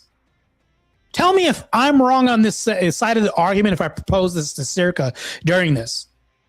If you make people dependent on you, you're actually handicapping and crippling them. You're not helping them. Right? Chad, am I wrong? Am I off base here? Just curious. Honestly, the reason why I'm a Republican is because I don't want to tie myself to a system and be. I was waiting for this. Oh, you're waiting for my political stance? Unfortunately, this is one of the classic coping mechanisms of a minority. Oh, so I'm coping because I'm Republican, or Republican because I'm coping. Minority. Clarence Thomas is something like this. It's essentially like an existing technique. I know I'm making this sound super fucking analytical right now, but no, you're not. You're not making this sound analytical at all. I'm not like the other guys mentality. And what this can do is help you exist within a framework of prospective racism, at least. I don't really think racism exists that hard in the same way we think of today, but. So when he says he's doing the classic trope, what I just demonstrated, if I go to the hood and I speak with great grammar and I'm more and I sound more educated and I sound well read, they're going to say that I'm acting white. Blacks can say that that's a coping mechanism for trying not to be black. He's doing the same shit here in reverse. In the inverse, Circa's saying, oh, he's Republican because he wants to say he's not black. Is that what he's saying? Like, because this is crazy. This is such a reach. Is he going to do that? I'm just curious. Is he going to be doing this in the debate? Like, none of this is going to help him win. Like, based on what? How are you going to say it's a coping mechanism if I'm actually educated, well-read, and I can give you demonstrable evidence as to why my claims are substantial? Like, I can't even give you a demonstration of a hypothetical me going to the hood and then me talking around black folk and saying, hey, you know, a biographic imaging scanner capable of multiphasic resolution would register the bone structure on something that is not a squid or a cephalopod. But if I made this statement in the black community, they'd be like, oh, fucking nerd. You think you're white now? Right. But would that be a coping mechanism if I can describe to you what I just described? Like I described to you what I just described. If I can tell you what I just said in layman's terms. Right? What I just described was something going through an x-ray machine that was an octopus. You wouldn't see like a skeletal bone structure in this thing, right? But they would say, well, that's just coping mechanism because you're well-read or whatever that is. Like, this isn't even an argument, Circa. Like, you're not making any sense right now. This is what I got to deal with on Wednesday. It's crazy work. Yes, it is. It's perfectly fine, Graham. Jonathan hates, yeah. Energy, all values are emotionally motivated. No one is able to come to their ideology without using emotion. That is... I came to my ideology absent emotion. I came to my ideology just using logic. To be honest with you, I was actually leaning towards Islam. And the reason why wasn't because of some found rhetoric that he's espousing. I looked around and I noticed that I saw an American culture where people can walk into Walmart and then wear a Jesus is gay shirt and nothing would happen to them. Because in American culture, it's very weak here, right? But if you went to the wrong Walmart or in a different country and you wore a Allah is gay shirt, you wouldn't even make it out of the store. And when I went to Protestant churches, I saw a lot of weak-looking men. When analytically I thought about this logically, I said, if there was a natural disaster or civil unrest happening and we had to defend ourselves, would these men be good defenders? And I was like, in these Protestant churches, these men look weak. Whereas if I looked at Islam, I said, these men look strong. During the time, I was using a very logical approach, leaning towards that. But what changed my mind was I saw Andrew Wilson in a debate. He mentioned Orthodox Christianity because I didn't see any semblances of strong Christianity with discipline, leaning towards suffering or any of that stuff. He brought this up and said, why don't you look for a parish near you or something like this after a debate or something like that. And then I said, what's Orthodox Christianity? Went to a parish and saw a lot of men growing beards, saw a lot of men that trained, worked out, were more disciplined. None of this is tied to emotion. All of this is something that I just observed and I saw, put two and two together and said, okay, well, dang, there is discipline in Christianity. I just discovered this Christianity somehow. This was hiding behind just right under my nose the whole time. And I never saw this. So I started going and started really looking up the saints and everything else and logically came to this conclusion. So when you say it's an emotion, no. Serica, you can't even demonstrate this. Like, can you demonstrate how somebody found their way into something, into logic? What's the logos, Circa? What is logos? Can you answer? Gosh, these are things I want to ask him, acting like he's here right now. A fact. No amount of facts and reasons are going to change the way people make their decisions. People make their ideology on non-propositionals. Yes. No. Not necessarily. Matter of fact, I looked it up. Logos, the word of God or principle or divine reason in creative order, identified in the Gospel of John with the second person Trinity incarnate Jesus Christ. Logos, right? A symbol or design adopted by a Christian organization to identify its products, uniform, whatever, this and that. Logos, principle of divine reason. We're looking at logic here. None of this is like feel, felt, found stuff. That's logic. All of this is identified with the word of God. Look up the definition of logos. None of this has any feel, felt, found stuff in here. Well, feel, felt. Definitely not feel felt, right? He's saying people come to the agreement with some ideological claim by just feelings. No, it's not what I see when I see logos, which is logic. Logic comes from that. People make their ideology, form it on non-propositionals, okay? You know what that is? Yeah, I'm going to have you demonstrate that they come to this ideology through non-propositional.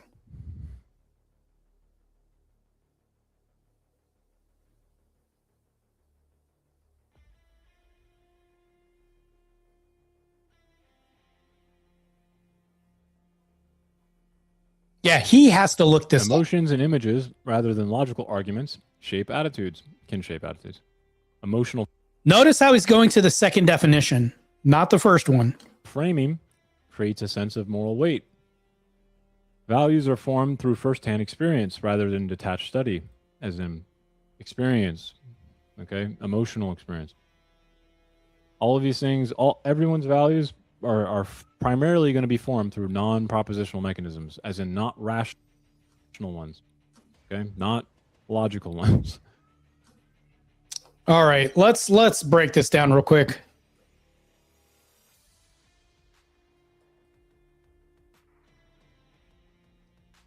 Non-propositional meaning refers to information, emotions, value conveyed in communication without using explicit, verifiable, true, false statements. Well, you can't make an absolute claim on this. You would have to know the mind of somebody, right? To some degree, right? But somebody would have to communicate this to you, Sirica. You can't just know this and just blanket everybody with this and just say, this is how overwhelmingly this is the consensus. You can't even say this is the overwhelming consensus. And that's not a bad thing, okay? Because in order to actually have a lot of conviction in what you believe, energy, there needs to be emotion with it. Emotion is not bad. The problem is when someone is dogmatically... Not necessarily. That's not even true. You don't need to have a lot of emotion to be convicted by something or to have conviction in something. Emotionally tied. I can believe that 1 + 1 = 2 without having a lot of emotion to it.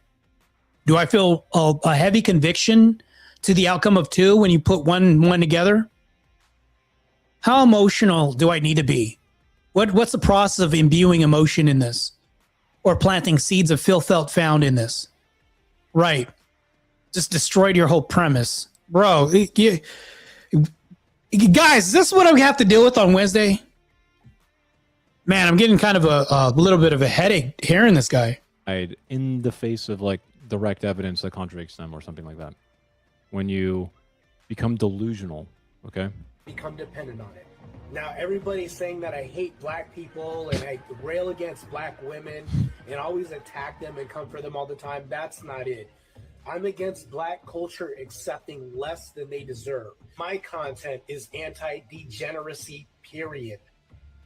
I don't think anyone deserves anything. Why do black people deserve something? What is this? Isn't that victim mentality? Didn't he Hold on.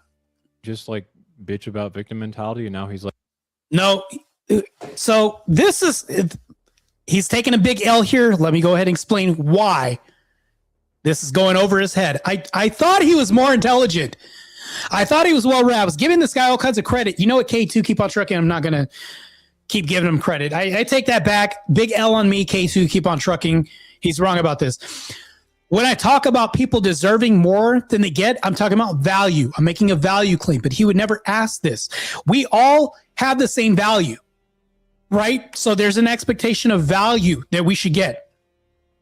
We deserve the same expectation of value as human beings, right? That's a baseline. This is universal. I can make a universal claim about this. Does a woman have the same value as me? Do I have the same value as K2 Keep on Trucking? Do I have the same value as Circa? Yes. Value, yes. But as far as like expectation, outcomes, things like this, yes, I agree. Nobody deserves anything.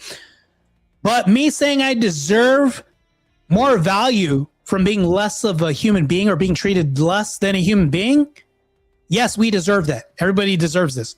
Otherwise, why would we not fight for rights? If I was treated like a dog every day at work, but I accepted this. And then somebody says, hey, they shouldn't treat you like a dog. They should treat you like a human being at work. That's not me perpetuating a victim mentality. That's me either operating in ignorance and accepting this or not. It's actually the opposite of operating in victim mentality. This is actually crazy that he's even proposing this. I just flipped the script on this.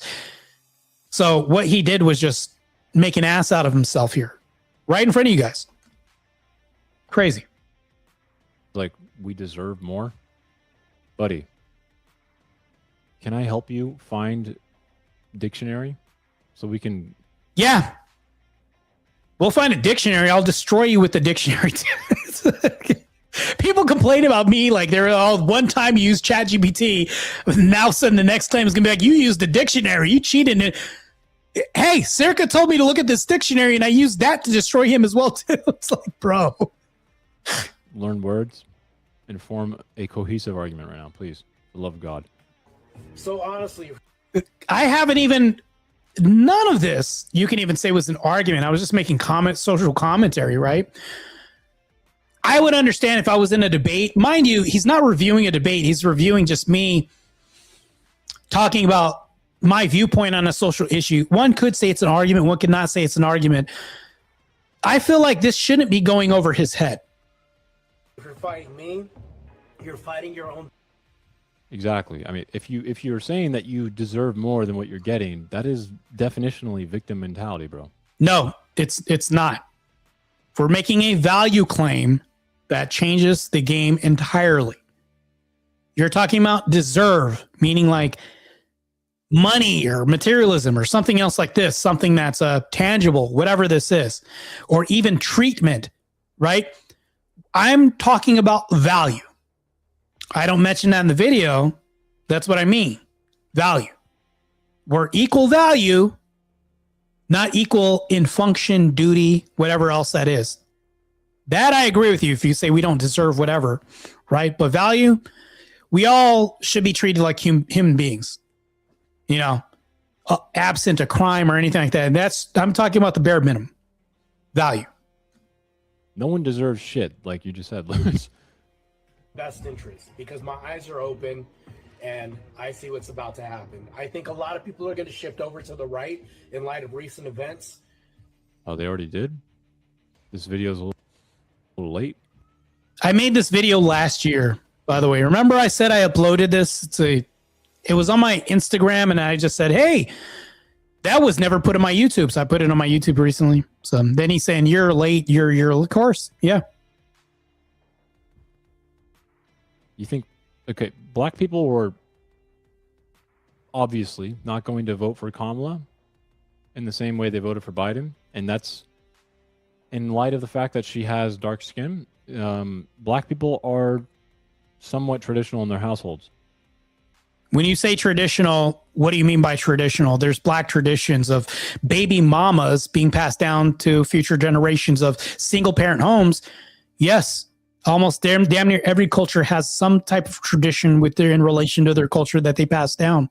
Yes, and a lot of this develops into patterns that we have, which means that forms into a culture that maintains some perpetual status or stasis within that race. Meaning like this is how you have stigmas being brought or born. Like saying that culture over there likes fried chicken and watermelon. Well, gee, where does this come from? Must have came from a pattern. Something that was cyclical in that culture. Now, this is all they are is purveyors of watermelon and chicken. Who knows? I don't know. There's a lot of social conditioning here.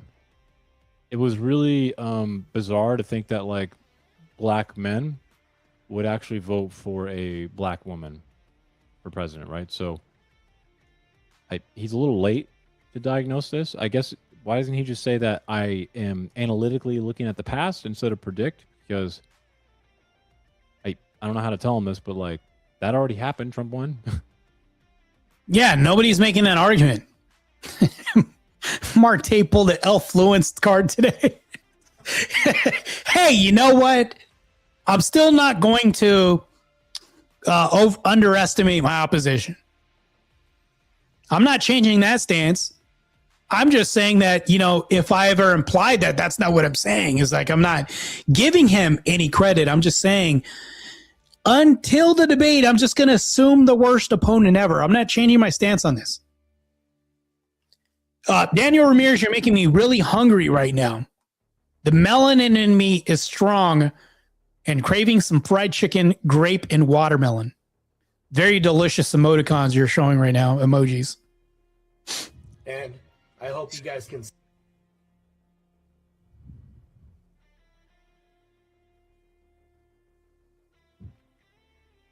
I don't care, Gran, and we actually do. We just needed to, you know, have more adjudicators to do more asylum claims. Much, and you can see the dangers of. How do you fucking prove that you're?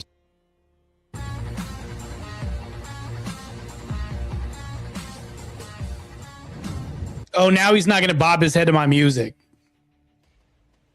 All this shit went over his head. You know what? This is going to be a crazy debate. Interesting takes.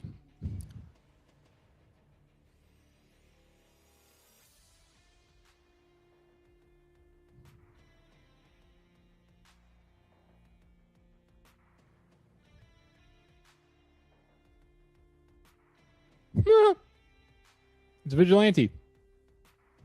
Yeah, that guy got annihilated in the last debate I had with him.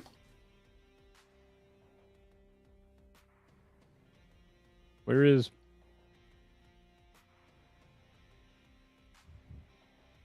God, the AI shit's so weird. Wednesday. Next Wednesday at 7.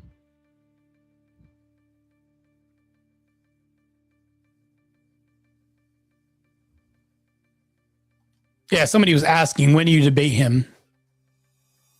Men should marry gold diggers. Fitness should be nationally mandated. Yeah, that was against Dusty. I actually won that debate, but the mandation that would happen, just to recap on this, would be through the corporatocracy. If we have the government like RFK mandate that companies take red dyes and blues out of their product and take a lot of these chemicals that are forever chemicals out of the food, that would be a mandation, a national fitness mandate. Easily trounces Dusty's argument that he had that day.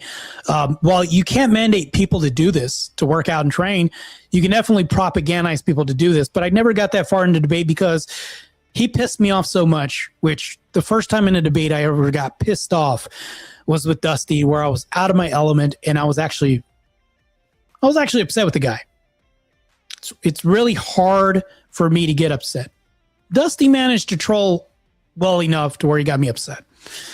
And I don't get upset or triggered. Dusty triggered me a little bit. So I never got to the portion of the debate where I can say that, yes, it should be nationally mandated. And the way that we can do this is through companies. And what happens is that if we eat produce, which is produced by companies like Monsanto and everything else, and we change that, that's a mandated national system. And it changes fitness standards because you are what you eat, right? Anyways, crazy argument. I would have destroyed him even further if I got that far.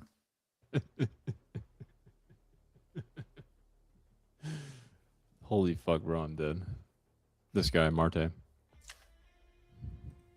Somebody said, who are you debating? He's talking to his chat right now. He asked to debate me, I guess. That was offered to me. Racist people don't exist. Yeah. I was arguing that they do exist. JS was arguing against that. Won that debate too.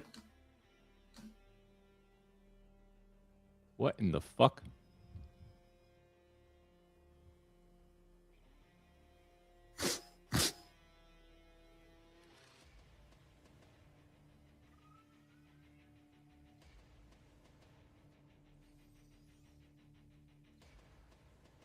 Incest should be socially accepted? What?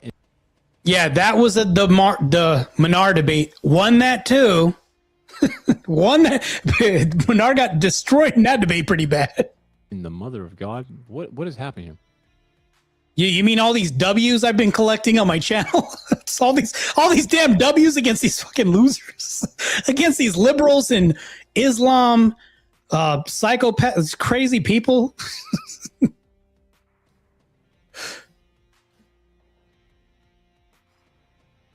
Ooh, reparations debate. Does anyone know why reparations would be a stupid idea? Because nobody deserves reparations. The content presented on the following. Does any like? No.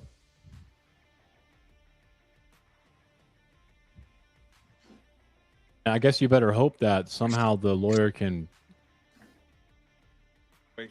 To white people, I'll leave you the clock again like this. If you guys interrupting each other too much, I'll go back to 1 minute each. Go ahead. Oh, this guy got annihilated in this debate. I remember this one. Grandpa got thoroughly distressed. Damn. You know what? I forget how many W's I take. This isn't like my pride speaking here. But I surely did not lose this debate either. So Circa's looking through my catalog of W's, as it were. He's seeing all this. I even, you know what? It's not like I don't post L's that I ever take. I posted 2 L's. There's a slight L that I took against Destiny. I lost by a very low margin, according to Paige, who was one of my moderators, and Emmett reviewed the debate. They said Marte got an L, but they said it was like a narrow loss. And then I lost to Mo Rebuttal defending the red pill. I was doing a devil's advocate debate. Out of 88 debates, I've only lost 2. Go figure. Maybe I'm the worst debater of all. Out of 88 debates, I've only lost 2. Whatever. But he's going through my whole catalog of debates where I've taken W after W after W. There's no opening? No, because it was on Fatty's Black channel where nothing's professional or formal. People just get fucking annihilated on that channel, which I did constantly. I even demolished a whole black panel there too, by myself single-handedly. It doesn't matter, Gran. Can't they hire a lawyer to try and get a trial to try and prove they're a citizen? Hey, you know what? Pauly Shortcuts, you're absolutely right about this. I'll even read this right now. Pauly Shortcut says Circa's a narcissist. You can crush him, but he'd never see any wrong with his arguments. He likes to deny reality and just say, okay, if you say so, and move. Yes, I acknowledge this. But here's the thing, though, he can't avoid. He can't avoid the court of public opinion. And you know what happens after that, i.e. Vic's going to review this debate and tell you who won or lost. I moved to say Vic's going to say that I won if I do really well in this debate against him. And then Brandon Mize, hey, what's up? Good to see you in the chat. What are you going to debate Circa on? The topic is black culture should be destroyed. And when I'm talking about black culture, the current trajectory black culture is on in America right now, and the conglomerate accepted culture overwhelmingly via stats, murder rates, and everything else should be eviscerated because people abandon it overwhelmingly. Think about corporations. They move out of black neighborhoods. People want to raise a nuclear family, traditional family. They move to the suburbs and away from black culture. People ostracize black culture all the time. Therefore, people use common sense all the time. It should be destroyed. But you can't destroy something unless you have something to replace it with. That's where the debate begins. Replacement value trumps a lot of things. You can't destroy something unless you have a plan to give it its successor, or replace it with something that's more optimal than the trajectory that it's on. That's what I aim to do in this debate as I thoroughly eviscerate Circa. Hopefully that answer your question. We're going to continue on with this. How do you know that before they try and prove citizenship, Gran? Also, no, Bogos. If that were the case. So Circa, I guess he doesn't want to look at the rest of this debate, but he talks to his chat most of the time, plays an instrument, and build up white shops and businesses and things like this. They end up having to close them down because black culture thinks they're entitled to free shit. Now they have to close their businesses. So if you think about this, when blacks move into buildings, and I'm not talking about the affluent, rich black people, because I understand there's like a percent marginalized difference when this. If you look at the neighborhoods, property value goes down. Why is this? We can go ahead and look at Pew research on all this. Black crime. Okay, not a good idea. Taking a data set of crime data and trying to make an inference on real estate costs using crime? No, we're not using real estate costs. You see what he just did? He fucked up. I'm talking about people migrating away from the hood to affluent communities. That's what I'm referring to. And he's talking about nobody ever brought up real estate costs, bro. Only you're bringing up real estate costs. I'm talking about the migration and why people migrate. Because of crime. You're going to migrate away from crime. Not once did I bring up costs at all or how much houses cost or whatever. It's nonsensical to what I'm talking about. From Pew Research is a holy fucking statistical nightmare. What? No, it's not. It's not a statistical nightmare. We can look at the stats and we can also look at hypotheticals and everything else. You will get drugged through the mud on this. You just contradicted yourself. You chat, did he say this earlier? He said corporations will not invest in the hood. They will move away from the hood because they know they're not going to make a lot of money. They're migrating away from these places. Why? The same inference I'm making with these stats and crime data saying if there's a lot of crime in these neighborhoods and people want to raise a nuclear family, what are they going to do? They're not going to say, oh, the real estate market and the Dow Jones is up and there's all that. They're not going to say this. They're going to say, I don't want to get shot. Let me move my kids and my family to a neighborhood where there's less crime.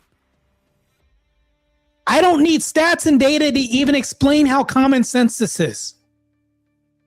But stats and data do back everything up. What I'm saying. What the fuck are we doing? Besides destroying you on Wednesday, I'm chilling, bro. My man's literally building the Rainbow Road out of Jenga blocks right now. What the fuck is going on? According to black culture, goes up. So when black people say, I'm leaving the black community, they're not talking about race. They're talking about the culture because property. No, they're talking about literally just making more money. No, they're not talking about that. The whole debate prompt is culture. If you have a culture of violence, you're not going to want to be around that. If the rich industrialized side of town, which is more industrialized because they have more money and more capital, and there's a purge, a national purge that happens and rich people are killing other rich people, you're going to want to move away from this no matter how much money you have. It has nothing to do with money in reference to culture. Now, there are marginalized differences between the two, but what I'm inferring is the culture. And we talk about culture, this could be violence, baby deletion, everything else. Culture refers to a pattern of behavior. That may be negative, whatever this is, it's something that's perpetual and cyclical in this community. It's what creates culture, bro. What you're going to is something else. You're creating a straw man here, actually. Crazy. Or they're like Clarence Thomas, where they're like a token black guy. You see what he did? He's just using the whole Toby thing right now. It's not going to work on me. Token black guy. Yeah, so what? What does that got to do with the argument? Who still only got into school because of affirmative action. So, what does that got to do with the argument, Sirka? Can we get back to the argument, bro? He still blamed affirmative action for not getting into. So, is this argument about Clarence Thomas or is this about the culture? Can we get back to the argument, Sirka? Bad faith Sirka. Legal firms afterwards.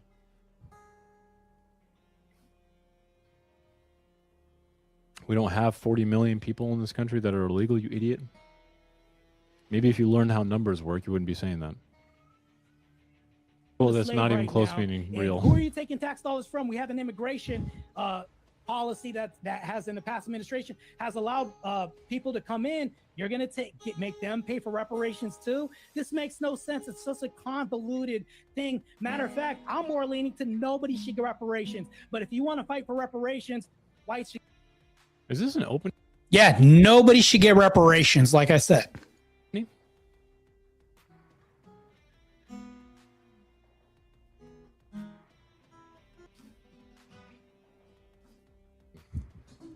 The interlocutor is like killing me internally. This is where he calls me the interlocutor and says the interlocutor is killing me and says he's not going to review anything else. So the only thing that he's reviewed on me is commentary. That wasn't even a debate. So I don't understand if this is how he studies for debates by studying not debates. Man, Circa, I wish you good luck. Matter of fact, have some of mine, Circa. Have some of my luck. How about that? Me? And then the rest of the podcast, he talks to his chat and doesn't review anything else as far as like he's reviewed none of my debates on the chat. I don't know. Just crazy. I don't understand this at all. But Paulie Shortcut's right. Brandon Mines, we're debating black culture should be destroyed. KT, keep on trucking. The L is in how I haven't gotten off the stream and haven't eaten yet. That's an L right there. I'll say that. But anyways, I don't know where to go from here. I'm going to try to review some of his actual debates and then do a little bit more research on this. I do have a definition on culture. I just don't want to go into that. But yeah, interesting guy. I'll say this. The guy came onto the scene and hopefully he's going to be better than that. I don't know. Hopefully he is going to bring a challenge or something. I don't know.